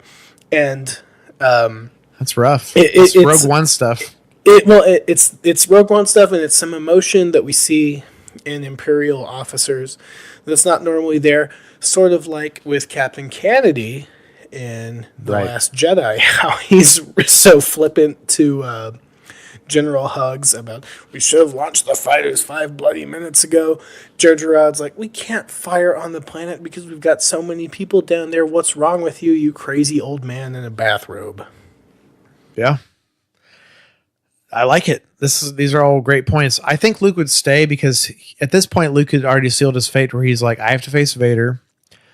I'm either going to turn him or I'm going to fail. But Leia, you have the potential to be a Jedi and guide the rebellion in the future."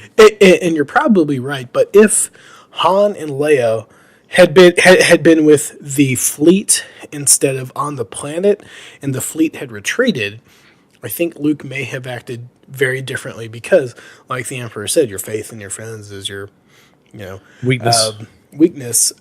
If his friends were gone and Luke only had to have faith in himself, who knows what he would have done. Right. So at this point, we see the Emperor witness the power to Luke of the battle station. They destroy Mon Calamari frigate, which is one of the strongest ships of the rebellion. It's Liberty, right? It's the Liberty. The Liberty is destroyed, which is personally one of my favorite ships. It's iconic with the wings. It's destroyed. Then we start seeing the Ewoks fail. So the Ewoks have tried to help Han and Leia get out of the situation on the Endor moon, surrounded by troops, and the Ewoks start failing. They start dying. We have that emotional scene with Ewoks. Too sad. I could barely handle it rewatching the movie. And then we go back to Luke and Palpatine, and Palpatine says, "Good, good. I feel your anger. Strike me down with all of your hatred, and your journey towards the dark side will be complete." So good. So then, of course, Luke does grab the lightsaber. He strikes towards Palpatine. Vader blocks it, and they start fighting. Vader and Luke start fighting. Different fight from the Vader Luke Empire fight. Luke is much more aggressive. He is, but he's also more controlled in a way. And Vader is also trying harder in this fight. In Empire, he wasn't trying at all. He had one hand out. He was barely doing anything. It was really easy. I observed it the other way, that Vader is, in a sense, weaker in this fight because he's having more compassion and feeling for Luke. That's what I mean. I think he's... And Luke is more the aggressor in this one because he's tapping into his anger and rage and aggression. Yeah, and I think what I'm saying is Vader's working harder is what I meant to say. Okay, okay, that's fair. And what I find so interesting about all these scenes, and every time if you watch these more and more, you get more of this vibe. But Vader is basically an odd third wheel in the situation. And that's the whole point of this, right? He's back and forth. He doesn't know what to do. He's listened to his master. He's listened to his son. And he's just kind of like a body with a lightsaber until he starts speaking, which is coming up soon. But this is what's happening in the scenes. Luke, I have here Luke's aggressive fighting. And Vader says... He's just kind of swinging all over the place. Oh, we have some iconic shots too. Really iconic shots. Them walking up the staircase. Luke doing the sidestep up the staircase, and then locking blades, switching blades, locking them again, and they're both walking up the staircase slowly. Good stuff. He says, Obi-Wan has taught you well. Vader does end up on his A game in the verbal taunting category here.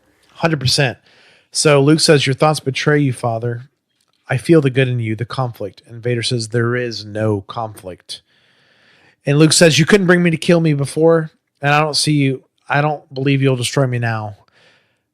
And Vader says, if you will not join, then you will die, basically. And he throws the lightsaber. First time we've seen a lightsaber throw. Luke dodges it. It cuts down the platform. It's not the lightsaber throw in the sense of like the force ability in video games. Vader just kind of chucks it with it turned on still. But there's intent there. He knows where it's going. Right. But it's definitely not the Jedi Academy or Obi-Wan video game style force throw. Yeah, and I definitely believe Vader's throwing it at Luke's head, but just slightly above. So it's to threaten Luke, but also to like make more of a point.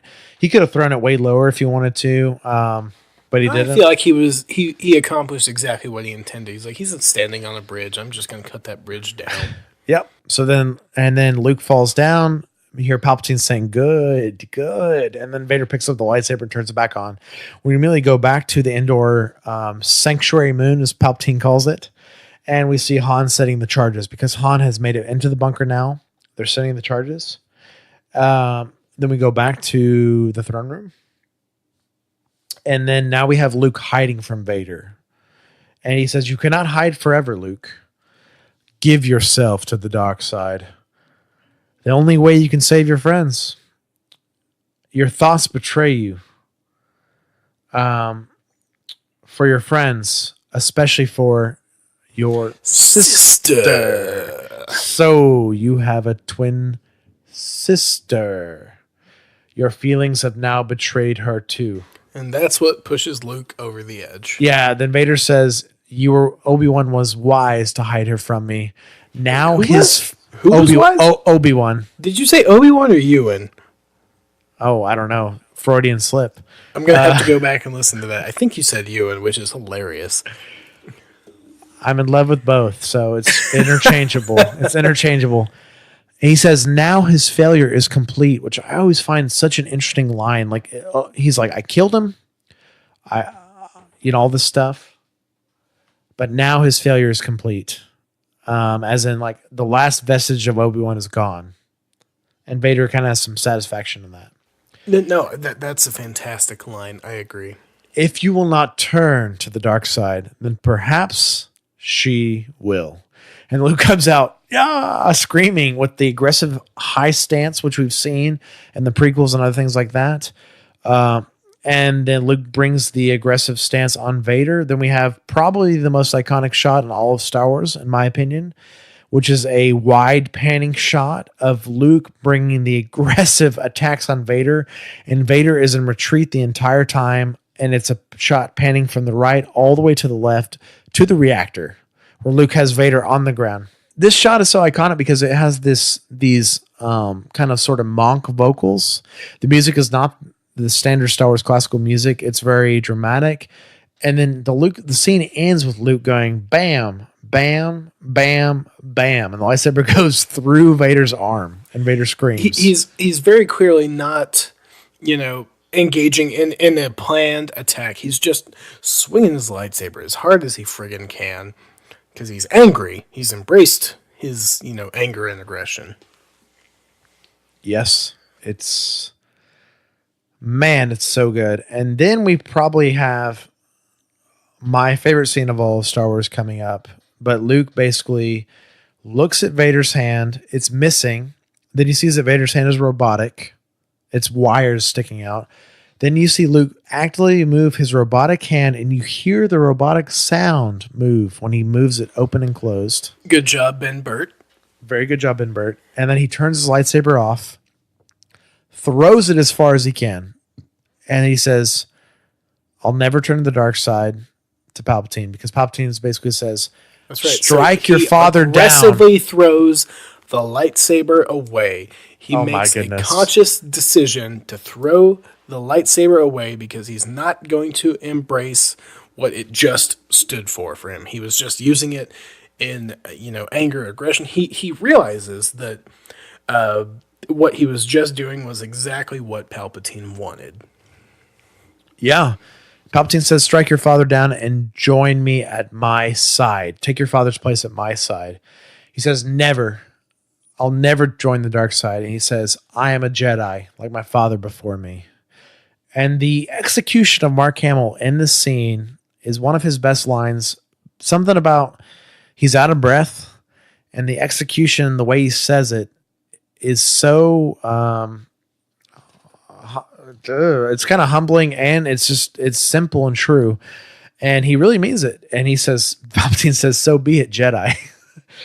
So then, of course, we cut back to the fleet. And then the crooked fingers start to come up. Yeah, we cut back to the fleet, which we'll briefly go through, which is the fleet defeats the Super Star Destroyer.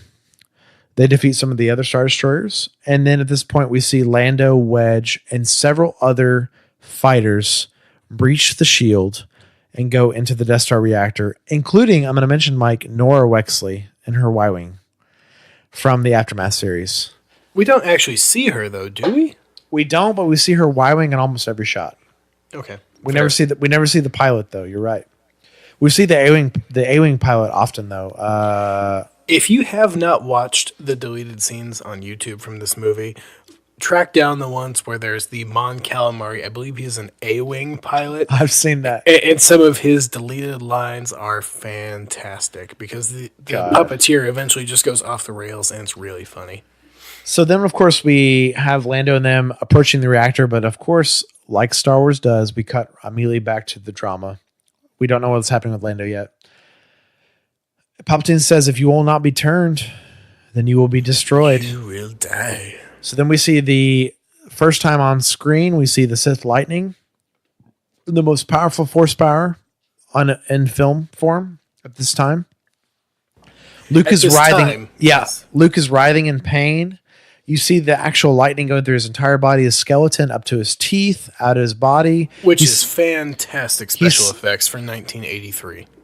It's so good. And he's saying, "Father, please help me." And Vader's looking back and forth at Palpatine, then to Luke, then back to Palpatine, then back to Luke. So we're coming up on Mike's Blu-ray. I know what you're about to... I know it's happening, but let's save the emotional moment. Once again, we have the sort of monk vocal music rising. And then we have Vader he says, "Father, please help me." And then you see Vader just pick Palpatine up. No. So, so in the Blu-ray, Vader does not even the special edition, Mike. I have to give the special edition credit where it's due. Because the special edition came out before the prequels. Right. This is all added after the prequels when they added the no. Vader likes the word no. Side note from that no in the prequels, it was way longer in the theater and they cut it down for the DVD. Because they're like, oh God, everybody made fun of that. Jeez, we need to tone that down. So it's much more calm in the DVDs and Blu-rays. But so Vader says no and picks up Palpatine and the Blu-ray. And any version not non-Blu-ray, including special edition, he says nothing, which I think is the correct choice. Which is much better. It's this really dramatic scene because what's so cool about this film is we see so much about Vader without a face. You know what I mean? Without a face, we see so much of his emotion. The scene with Luke earlier, which is them one-on-one, and then some of the scenes where him and Luke and Palpatine are together, and Vader's kind of there as the odd third wheel, I said. And then now, when his son is dying, he kills Palpatine, but in the process of him killing Palpatine, Palpatine electrocutes him, which has to do horrors to Vader's suit. You know what I mean? Has to do all the hit points worth of damage. It's more than just biological damage done to Vader. Even though you see it go through his skull several times, you actually see the Vader skull through the samurai Vader helmet, which is very interesting. And very cool, again, for 1983. But think about someone who's mainly bionic. It just short-circuiting his entire body. So then we go to some great scenes where Luke's cradling Vader in his arms. We go back to Lando and Wedge. They successfully destroy the reactor. They argue over who actually took the kill shot. But I already took out the power regulator on the North Tower. But I shot the main reactor. Wedge is like, I'm already on my way out before Lando. When Lando gives him the order. So, just a random note I took here. We know that Nine Numbs survives to the sequel trilogy. We see him in episode 7 and 8. He looks very different in episode 7 and 8. I was going to say that too. Like the mask is a little bigger and the actor is a little bigger. It looks like Nine Numb got taller and filled out between these movies. And I guess I don't know. He could have been a teenager in Return of the Jedi, but he definitely does not look the same stature or profile between Return of the Jedi and the sequel trilogy. He's aged for sure. So we see them. But it's like he got taller as he aged. That doesn't usually happen. What's funny with me is I always thought of him as a really great co-pilot, and then we see him flying all these X-Wings in the sequel trilogy. So I'm like, all right, sure, makes sense. I never thought of him in that light. Like as me thinking of Chewbacca driving an A-Wing. It just seems odd to me. You know what I mean? That's funny. I believe it. I believe Chewie could fly an A-Wing. And we know it happened. Right. Thanks to current Marvel Comics canon. But part of me is like, nah, Fair. Anyways, so they're almost on their way out, destroying the Death Star. Of course, in Star Wars fashion, we go back to the drama. We have Luke with his father. He says, Luke, help me take this mask off. Let me look on you with my own eyes. So Luke takes off his helmet. They have a moment of silence. He says, now, son, leave me. Luke says, no, you're coming with me. And he's like, I'm already done. Like, I'm already dying and I've got to save you. And he says, you already have, Luke. You already have. You already have, Luke Sebastian Shaw. Tell your sister you were right. And then Vader dies and Luke hangs his head. Then we see Lando finalize the destroying of the Death Star and flying out. Then we go to Luke dragging Vader's body to Vader's shuttle, actually. Has he picked up his lightsaber? Do we see it on his belt right here? I'm not sure. Well, obviously he does, but we don't. Obviously he does, canonically, but do we actually see it in the film? I'm not sure. We didn't watch close enough. No, I just was impressed by Luke's piloting skills once again as he barely escapes the flames with an Imperial shuttle. That's what I was thinking in this scene every time. And something interesting, a funny comedic side note. Luke lets out the breath after the explosion. After he escapes the explosion, he lets out that breath he lets out at the end of the trench run when he makes the shot. Oh, he's like, oh wow, me and my father's body made it out. But then Lando makes it out. Lando lets out a yeehaw, which is great. We'll mention in the original draft of the script, Lando did die, and it actually I didn't know that. And actually referenced Han's original line of, for some reason I have a feeling I'll never see her again.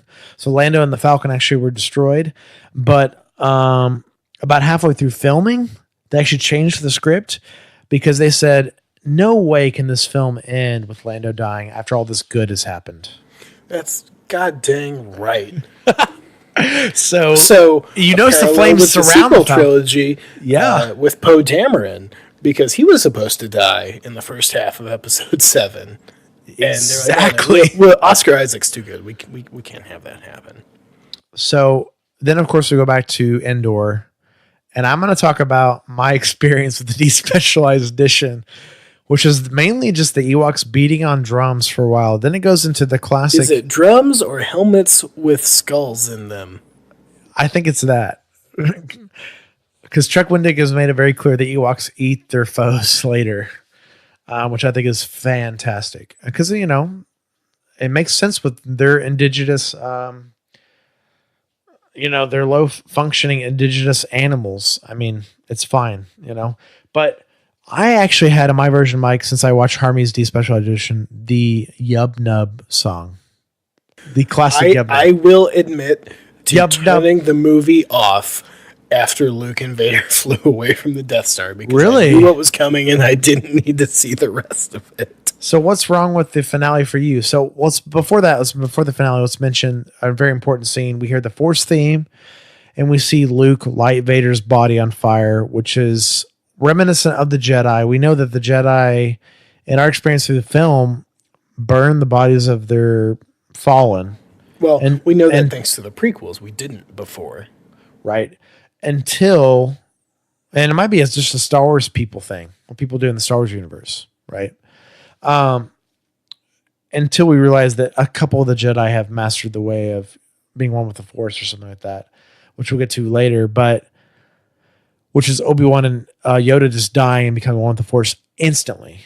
But we see Luke burning Vader. We see the flames reflecting off Vader's helmet. Luke's looking at Vader. He's going back and forth. And then we hear the Force theme swell for the last time in this original trilogy. So then I have the Yub Nub song on my end. What about your end? It was more a function of I'm running out of time and I know what's coming. Also, I don't care and don't need to see this horrible CG. And I don't need to see Hayden. Okay, so in defense of some of this, I'll get to the Hayden thing in a second, but I think John Williams' song he wrote for the special edition is really good. I didn't mention the music. The music is fine. It's better actually than the Yub Nub. I knew what CG fireworks were coming, and I didn't need to see that. But would you agree that John Williams' flute symphony song is better than the Yub Nub song of Ewoks saying? I'm going to go with no. I don't think so, because once again, go check out Chuck Wendig's thoughts on what Yub Nub actually means. Well, that's fine. I just mean more from an emotional resonance of the final of this trilogy. Like I think the flute solo symphony song is actually really good melody and finish to the series. I don't know. It's not bad, but I do not prefer it to the theatrical version. That's fine. I like both. It's kind of odd. I think the song is better in the original trilogy and the special edition of the original trilogy. But I think it's long-winded, right? Because we go to Naboo, we go to Tatooine, we go to Coruscant. We see a lot of things. We see, which I think is cool, the defamation of the toppling of the statue of Palpatine. Which, on Coruscant. speaking of Chuck Wendig, is Chapter 1, epilogue. cutscenes in It's the epilogue. in the Aftermath books. I think we're going to cover Aftermath it pretty picks up right extensively. there. Yeah. We'll So- eventually get to Aftermath. But people are celebrating that. We see Naboo. We hear Jar Jar somewhere saying "We so free." Is it Jar Jar or just a Gungan? That's in contention. A lot of people have said that's definitely Jar Jar's voice, but since you can't see the features, you don't know who it is. I So, have to check that out. but it is a Gungan saying "We so free," and then we see Mos Eisley celebrating, which is cool. Even though I don't think that, in the truest sense of Star Wars, Mos Eisley would care. It was actually just a Thursday in Mos Eisley, Yeah. and it was Dollar Margarita Day, and they were celebrating that. 8 people died instead of 15, so they were celebrating that via crime and dehydration. So, yeah, so that's a little ham-fisted. Oh, we also see Cloud City, which I do think is pretty cool because they were pretty oppressed by the Empire, which we see in the films. Will Hood got to go back to making ice creams. Man, Mike, we got to return to him because we brought him up and then we said, no, let's get back on track. So a future episode, we'll talk about Will He will Hood. have his own episode. We also got to talk about our celebration experience with Will Hood, but that's for another time. We'll keep you guys in suspense for that. We know you're so excited for that. Probably The nowhere video near. is out there somewhere. I just need to find it. Okay, very good. So the film ends, and the film ends with one of the a great moment. So we see Luke puts his arm on a post, and he looks over. He sees Yoda and Obi-Wan, and after about a second, we see Anakin appear. Depending on which version you're watching, the theatrical or the special edition onward, you see the young Anakin or old Anakin. And point aside, Anakin is now with Obi-Wan and Yoda in the netherworld of the Force, as Yoda calls it. And he's passed on, and he's there with Luke permanently, is what we're led to believe. I will also bet you $5 that we see Hayden Christensen as a Force ghost in Episode 9. I would be very into that, personally. Yeah. If he I'm on board. like if he talked with someone, like Kylo or Rey or someone, man, that would bring it full circle, right? Totally. He better start growing his hair. It's going to take some time. That's a lot of There's hair. these things called wigs for that. Yeah, sometimes they're real bad, but you're right. Adam Driver did not wear a wig. Thank God. Yeah, but he should have worn a fake mustache. Boom. Oh, dang. So the film's over now, Mike. Let's look at our questions on Luke. So how did the events in this story impact Luke as a character? So I think this film impacts Luke the most. Obviously. Because he's the only person who believes that Darth Vader, Lord of the Sith, can be turned to not only a good guy, but potentially a Jedi again, maybe. You know what I mean? And he's not thinking in terms Jedi, Sith. Luke is just thinking good and bad. And he believes there's still good in his father. And by the very end of the film, he turns his father back to good through just kind of sacrificing himself for his father and believing in the better good. What else in the story affected Luke as a character? He learned his sister was Leia.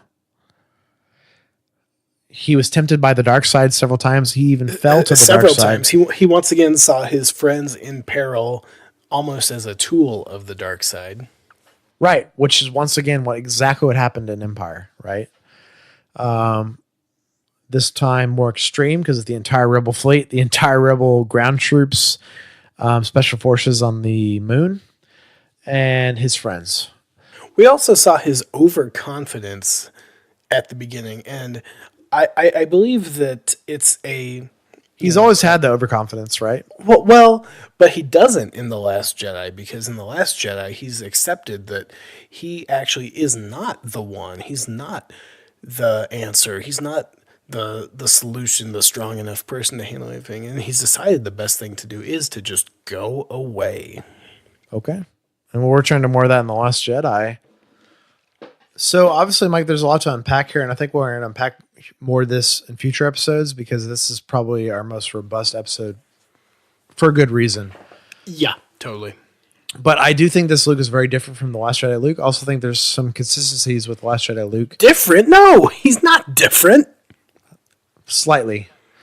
But not by much, and I think that's okay. Okay, he's different in the sense that there are like 30 years between the two.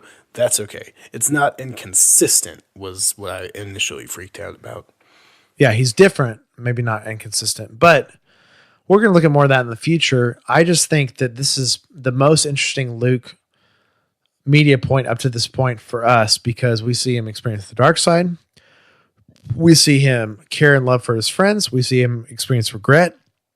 We see him tempted by the dark side through his love of his friends and his father. We see him freak out on his father. Yeah. We see him realize he's turning into his father. So when I was younger, my dad would tell me, when I would see that moment with Luke with his hand, I'm like, is Luke having a realization about him turning to Vader? And my dad would say, yes. And just from like we said, the first perspective, right? The OT, no other perspective. My dad would say, this is Luke realizing he's becoming what his father became.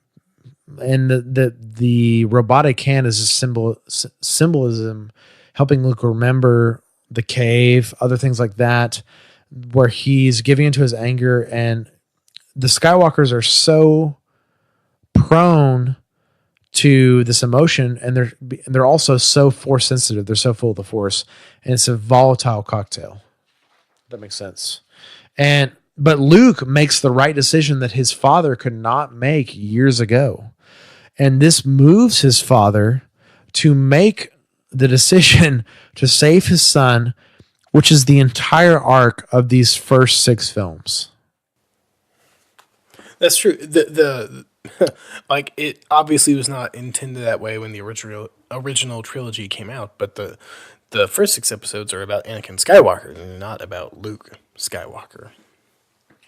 Right, but I do think George's intention was, in the original trilogy, was a son bringing his father back to the light side. Right.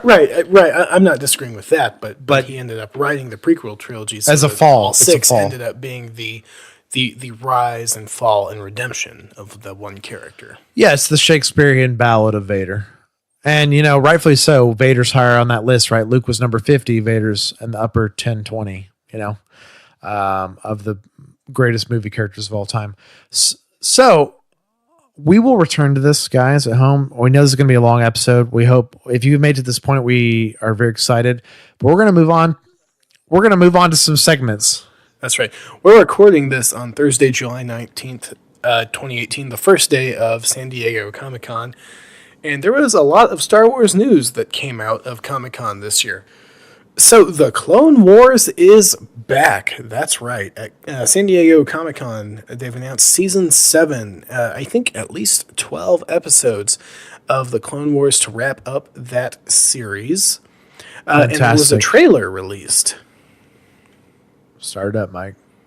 That's right. So we've already seen it, but we're going to watch it again. Well, I've actually only seen it once. So Jesse and I are going to watch it again together and give our live thoughts on it. Mike, this has only been up a few hours, and it's a 1,200,000 plays.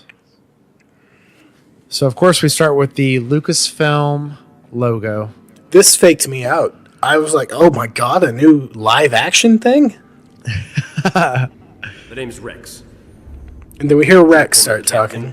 Gotta call me Rex. War does not come with a guarantee. No soldier gets the promise of safety. My designation is We start hearing the other iconic Clone Troopers voice work. Echo 5s, Commander Cody. Your new boss. We see all their helmets laying down here. All of them. I see Cody's helmet there, the yellow. Look around. We're one and the same. Same heart, same blood. Same heart, same blood. The training's in the blood of the Clone Troopers. My blood's boiling for a fight. And we almost have the Indiana Jones effect of the storage warehouse. Yeah. Just All these helmets. Just keep zooming You see out. the explosions in the background. Oh, man. So the explosion lands, destroys every helmet. All the helmets blow up. So it says a war left unfinished until now on the screen. But we're hearing music that was used in the sequel trilogy. Oh, yes. Trailers. Okay, so then we have these gorgeous shots of the clone trooper gunships landing. And at this point, base. I'm still questioning: is this a live action movie? I know, right? We see the AT. What are they called? T whatever. RT, something RTs, like that. Yeah. Then we see the ARC 170. Then we hear the Star Wars music. We see Anakin walking with Rex. The Bad Batch. Oh man, we see the Republic Venator class. Oh, I love the Venator class. And we see the Clone Wars font. It says the Star Wars Clone Wars. Then we go to a scene. We see updated art for Anakin and Obi-Wan. And he's saying, "Why you brought me back here, Rex?" is what Anakin's saying. And we see a hologram of Ahsoka with a Mandalorian. Is that Bo-Katan? Hello, Master. Not sure. It's been a while. Hashtag Clone Wars saved. Oh my gosh. So, no one on the show quite knows yet. Probably my love of this show. But it's intense. So tell us, how much do you love the Clone Wars? I watched the entire show 2 or 3 times, which I'd say is a lot for how much there is. But further than that, I think just as Mike knows, the actors that play in the show, I am just absolutely the biggest fans of. James Arnold Taylor, Sam Witwer, the young man who plays Anakin Skywalker, who is a better Lantern. Yeah, who's a better Hayden than Hayden. And Kat Tabor, who's a better Padme than Natalie. Right. Ashley Eccleston, who plays Ahsoka. Ecclestein. Yep. Eccleston is the Doctor Who. Yes, Doctor Who you're guy. so right. Ecclestein, you're right. But I'm just saying, like, so I watched the show 3 times-ish. I think it's Filoni's best work, without a doubt. You can laugh. No, I agree with you, but continue before I chime in with my flaming hot take. Well, what I find really interesting, and Mike might have some input on this because he watched Clone Wars around the time it aired as well, but I will say I actually knew a lot of people that were pretty diehard Star Wars fans that never saw Clone Wars. They might have seen the film, which was atrocious. Oh, God, it's bad. But they didn't watch any of the show. And then Rebels came out with the new Disney canon, and they watched all of it, and they ate all of it up. And I was like, hey, you enjoy this? I got something better that's different, though. Like, it's more widespread. It's more serialized. But I think overall, all the individual stories are better. The art direction's better. The sound's better. The music's better. All these things are better. And if you enjoyed Rebels, you should watch this. And a lot of those people have gone back and watched Clone Wars and been blown away. These Rebels fans.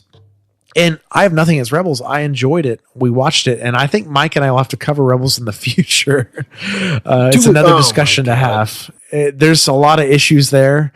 And Clone Wars had a lot of things going for it. And I think the serialized format of jumping around the galaxy was one of the better things that had going for it that Rebels didn't have.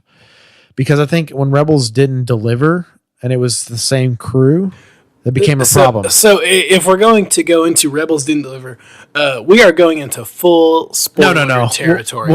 We won't do that right now. No, we are. We are going into full spoiler territory right here. Star Wars Rebels was mediocre at best. Right. It had a couple really high points.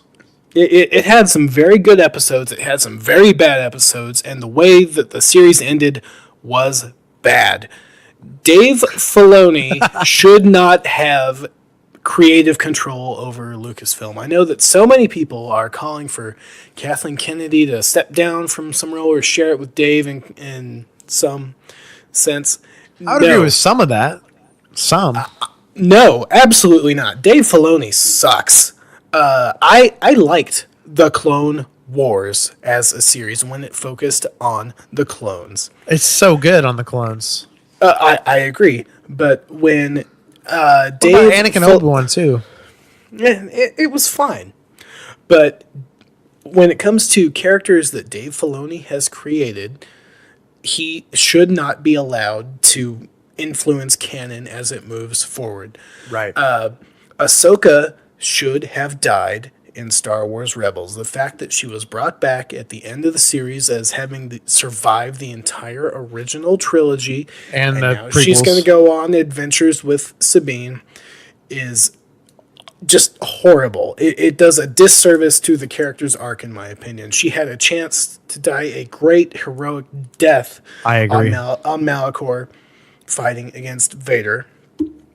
And I still have Ahsoka fatigue, to be honest. And this is nothing against the character or Ashley. I think the character is great, but she's being wasted in the sense she's being overused. I do not need to see Ahsoka again in another season of the Clone Wars.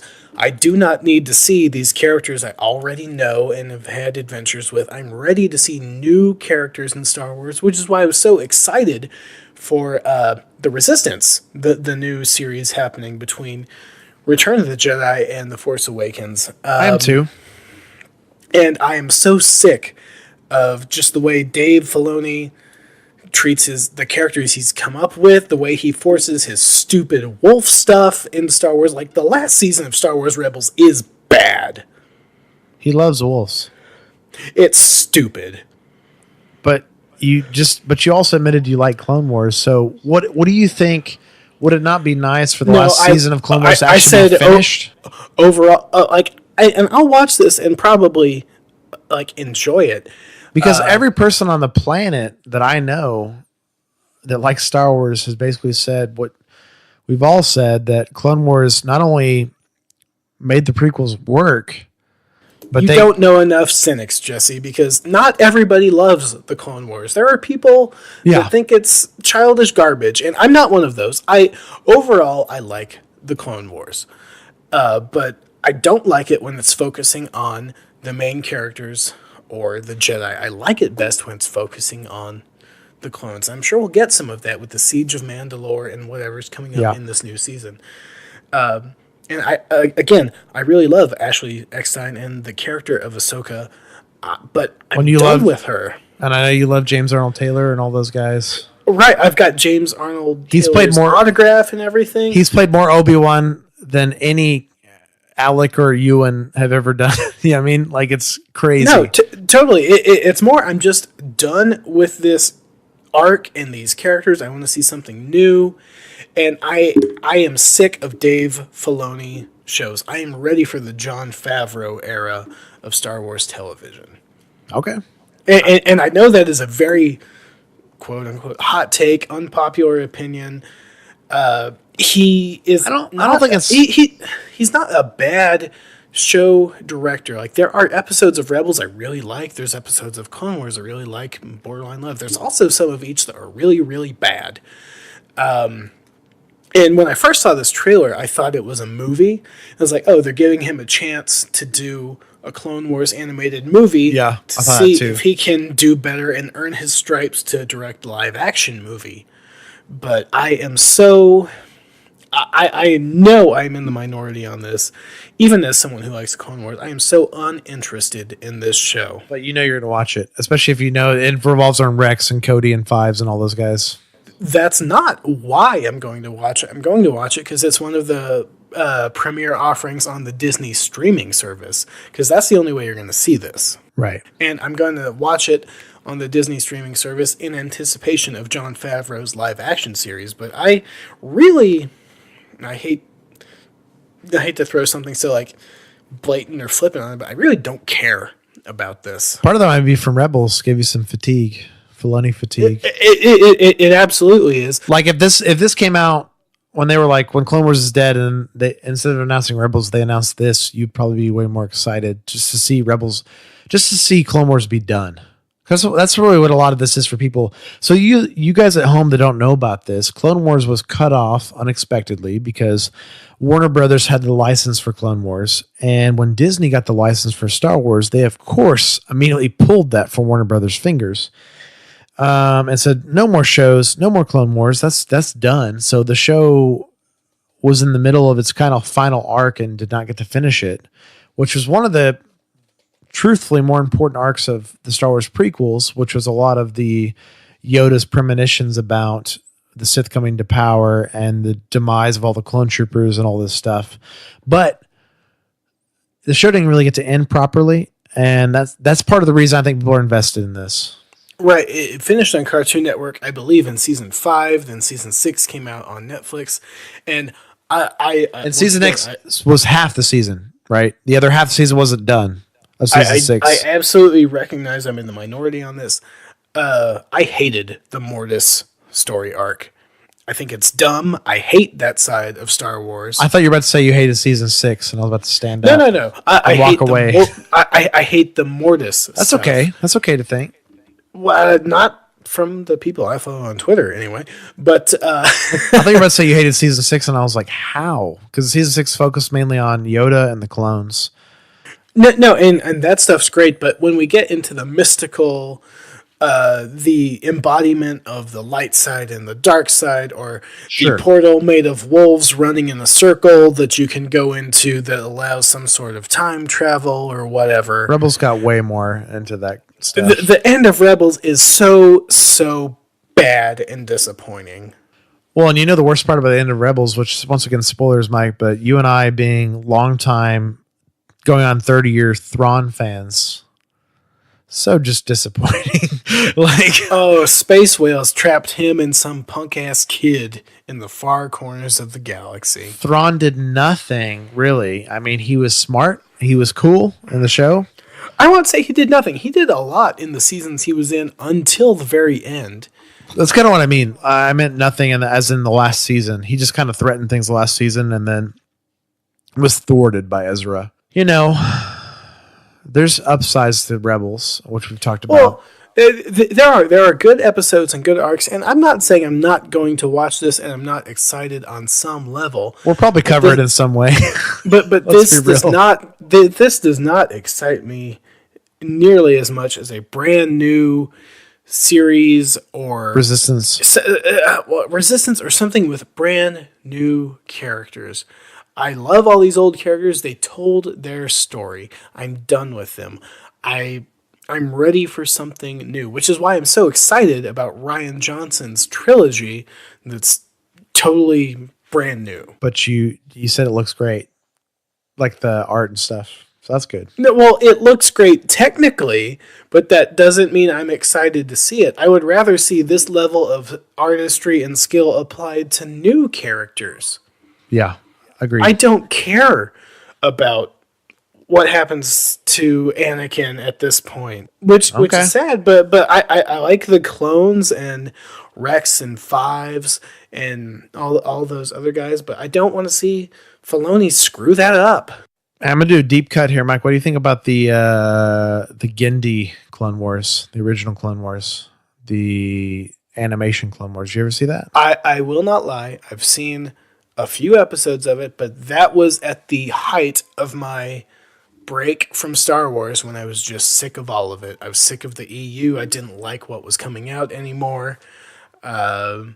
So I like the very little bits that I saw, but I have not seen the whole thing. There's not much. I really want that to be your homework, I guess, to watch the Genndy Clone Wars, because he does so much storytelling without dialogue and just visuals. And if you're a fan of Samurai Jack, Dexter's Lab, any of that good stuff, and you like Star Wars, you would love it. So, and it's very short. Unfortunately, too short. The license was pulled from him, and I think given to Filoni at some point. So, Filoni. Yeah, he actually, one of the final episodes was him introducing Grievous to the world before the film. I actually think I've seen that one, and Grievous, which was super cool. Grievous did not speak. He just showed up and killed several Jedi and clones, and it was so intimidating. And the art is incredible. It's Genndy's classic art style. It's, half Samurai Jack, half Star Wars. Good stuff. So you guys at home, if you can watch the original Clone Wars animated series, give that a watch, and then go to Netflix and watch the Clone Wars on Netflix, which is the CG animated series, which is actually canonical, which will be relevant of our show in the future. So we appreciate you guys watching it either way. But Mike, we have something to talk about past the news of Clone Wars, we're going to talk about a little gaming news. Let's head over to the Dejaric table. Think. You want to make that move. You want to make that move. You made that move, okay. I guess I'll have to destroy that little guy. Somehow I never get bored with winning. No, you can't wipe them off. They're holograms. Hey, Chewie, relax. Hey. Welcome to the Dejaric table again. We haven't been here, Mike, since Shadows of the Empire, which was a retro game return. But I've got some news today, Mike, about a current Star Wars game, which is Battlefront II, which has had a lot of controversy around it, to say the least. It's from before it came out to even today. You are right. Right. So let's talk about some controversy today before I get into the news of the show. So Battlefront 2, they have currently removed Emperor Palpatine from the game. And a lot of people are perplexed and angry about this, I guess. He's been removed now for over a week, which is odd. And a lot of people are upset about this. But to be fair, Palpatine was overpowered in the game. And so they're doing some balance changes to Palpatine. But let's go ahead and talk about the more important thing after Palpatine, which is DICE Studio released what they called a roadmap for the rest of the year for Star Wars Battlefront. So let's talk about what's coming out over the rest of the year. So they said July, so this month until the end of the month, they released a Hero Starfighter update. Which I have only played a few minutes of. I lost, I got my butt kicked, but it was actually really fun. It's very similar to, just the standard Heroes mode, except it's Hero Starfighters. I love it. I haven't played it yet, Mike. I really need to. We need to add each other if possible. But it's basically ship battles, like the hero battles, like Mike said, but with the iconic ships. So you got Black One, the Falcon, Kylo's TIE Silencer, which is what I was, and Maul's all right. Maul's ship as well. So also in the month of July, they've released these game improvements. Heroes can turn lightsabers on and off. Lightsaber blocking will now affect stamina. Players can swap appearances per pre-round and in the middle of rounds. And the Hero Showdown quality of life improvements. And they've also added in new mechanics to the lightsaber blocking between the Jedi and Sith in battles. Before it was kind of a free-for-all where you just swing and miss and swing and dodge. And now they've added blocking and other mechanics to the lightsaber fight. They're trying to perfect the lightsaber fighting. It's still having issues. A lot of people have complained about it, so I think it's a work in progress. Let's move on to August, Mike. In August, we're going to get clone trooper appearances. This is something the community's been asking for a long time. Basically, you need to customize their clone troopers and be different types of clone troopers, commandos, officers, things like that. They're also adding game improvements with different emotes and victory poses available to unlock with credits and crystals. So just simple stuff. Let's talk about the meat of this. So in the fall, Mike, we're getting Obi-Wan Kenobi and General Grievous from the prequels as playable characters. We're getting Ewan in his prime. So basically, if you had not played this game at all, you would buy in August because Grievous and that era Obi-Wan were added to the game. You caught me. I'm guilty. You caught me. I think playing Grievous and Obi-Wan is going to be incredibly fun because most of the heroes are already really fun, and I only see Grievous and Obi-Wan being more fun. A little deep dive here on nerdiness. The codes for Grievous have been in the game for a long time. So much so that certain very crazy individuals have found the codes and they've applied it to other characters like Rey and stuff. So imagine Rey with these creepy, weird arms and stuff running around. They've just tested these. They've tested it out. We're also getting some new modes. We're getting a new large scale mode. So a new large scale battle. I hope it's a space battle because I think we've briefly mentioned the game before. Side note for you, Mike. Yeah. Well, I'm just giving my context on the game. Really, the only thing I'm interested in Battlefront 2 is the Starfighter modes. I sometimes play the Galactic Assault modes. I love Galactic Assault. That's my favorite. Yeah. But I very rarely play like the hero modes or whatever, or the full, first person shooter modes because I'm bad at them. But I'm not bad at the Starfighter modes, and I enjoy the full Galactic Assault mode. So I'm hoping that we get an expanded Starfighter mode in the fall. Very good. So also in the fall, we're getting more Clone Trooper appearances. So hopefully more Clone Trooper customization, which would be awesome. It says more hero appearances. So I'm assuming this means something along the lines of more heroes in their different outfits. Maybe we'll get Luke in the yellow jacket, things like that. Still Luke, but different things. This is game improvements to the squad system. So they're going to make the squad system more efficient and more of a priority to you. Well, let's talk about the winter, Mike. This is where it gets real juicy. In the winter, we are getting Anakin Skywalker from Revenge of the Sith. And we're also getting Count Dooku. Now, the comedy here, Mike, is I don't know if you saw the reveal of this, but I did. When they revealed this information to the crowd at the particular convention they were at, Anakin and Obi-Wan and Grievous got a huge applause, right? Dooku got 0 applause. Zero. It's Christopher Lee is like I know. a real life badass who happened to act in a Star Wars movie. Why did he get 0? He is literally Dracula and Saruman in real life. And James Bond. I know. James Bond villain. I do not know. We got 0. Look it up if you guys are interested at home. Look up Count Dooku reveal Battlefront 2.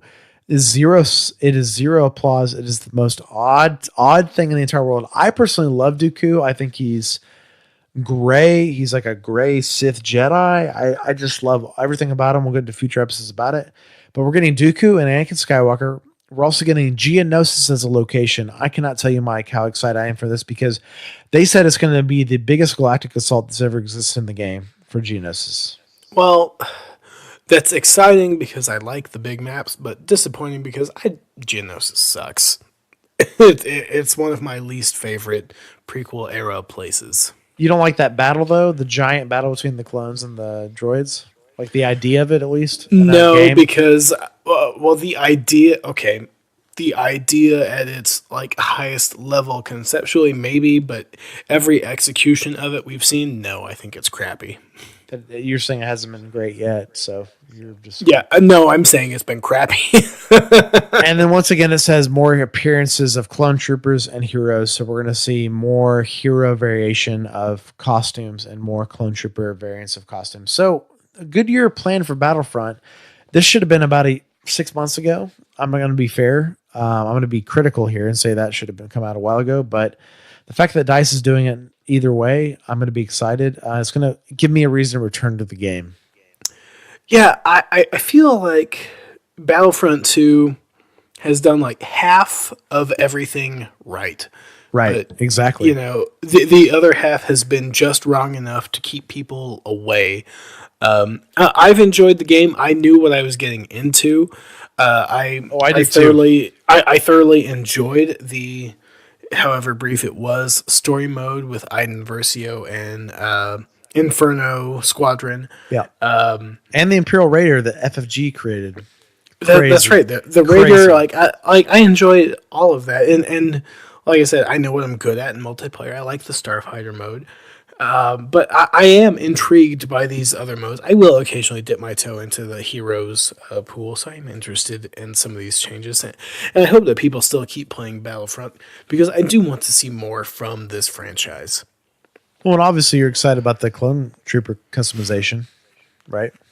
I would assume. No, because I'm done. Like I said, I'm done. We're returning to this. Clone We're returning to Troopers. this. Wow.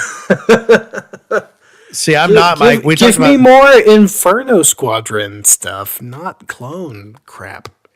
So that's Battlefront 2 right now, guys. They're really trying. I know a lot of you have been naysaying them, but a lot of things coming in the future. A lot of prequel stuff, a lot of Clone Wars stuff they've promised, and a lot more improvements to the game as in updates. We hope you guys enjoyed this segment of the Jarg Table. We will return to this in the future. Well, we hope you've stuck with us for this extra long episode of the Star Wars Canon Cantina. Do us a favor And connect with us on Facebook. We have a Facebook page. Find us on Twitter at the Canon Cantina. Instagram, we're just at Canon Cantina. Don't argue with me about why there's the in some things and why there's not in other things. It just happened. The Canon Cantina podcast is available on Apple Podcasts, Google Play, Stitcher, Podbean, Podcast Addict, YouTube, soon Spotify. If we're not on your podcast provider of choice, let us know and we'll make sure that we get on it as soon as possible. Yes, please do. So subscribe to our show, share our episodes on all these respective social media places, and just stay in touch with us, guys. If we missed something in Return of the Jedi, which I'm sure we did, despite the extra long episode, let us know in the Twitter or the Facebook comments. We will address in a future episode, and just let us know how we can improve, and let us know what you'd like to see in the future. But number one, you guys' support and listens are keeping us going, and we're so thrilled right now. That's right. So do us a favor, rate and review if you like us, and if there's something we can do better, tell us what that is at canoncantina@gmail.com. It seems like it, Mike, so may the force be with you. Well, join us next week as we tackled the first issues of the current Marvel Comics run. We're going to jump into some of the newer canon material. We haven't decided how many issues we're going to cover yet, but it's going to be fun. Yeah, so if you guys want to follow along with us, start reading the Marvel Comics, which can be found on the Marvel Unlimited app, or you can just go pick up the Marvel Comics at your comic book store or Barnes & Noble. We're going to be starting with just the comic called Star Wars. So if you just want to read that along with us and follow along with our discussion, please do. That's right. So thanks for joining us here in the Canon Cantina, everybody. We hope you had a good time. Cheers. May the force be with you. Boring conversation anyway.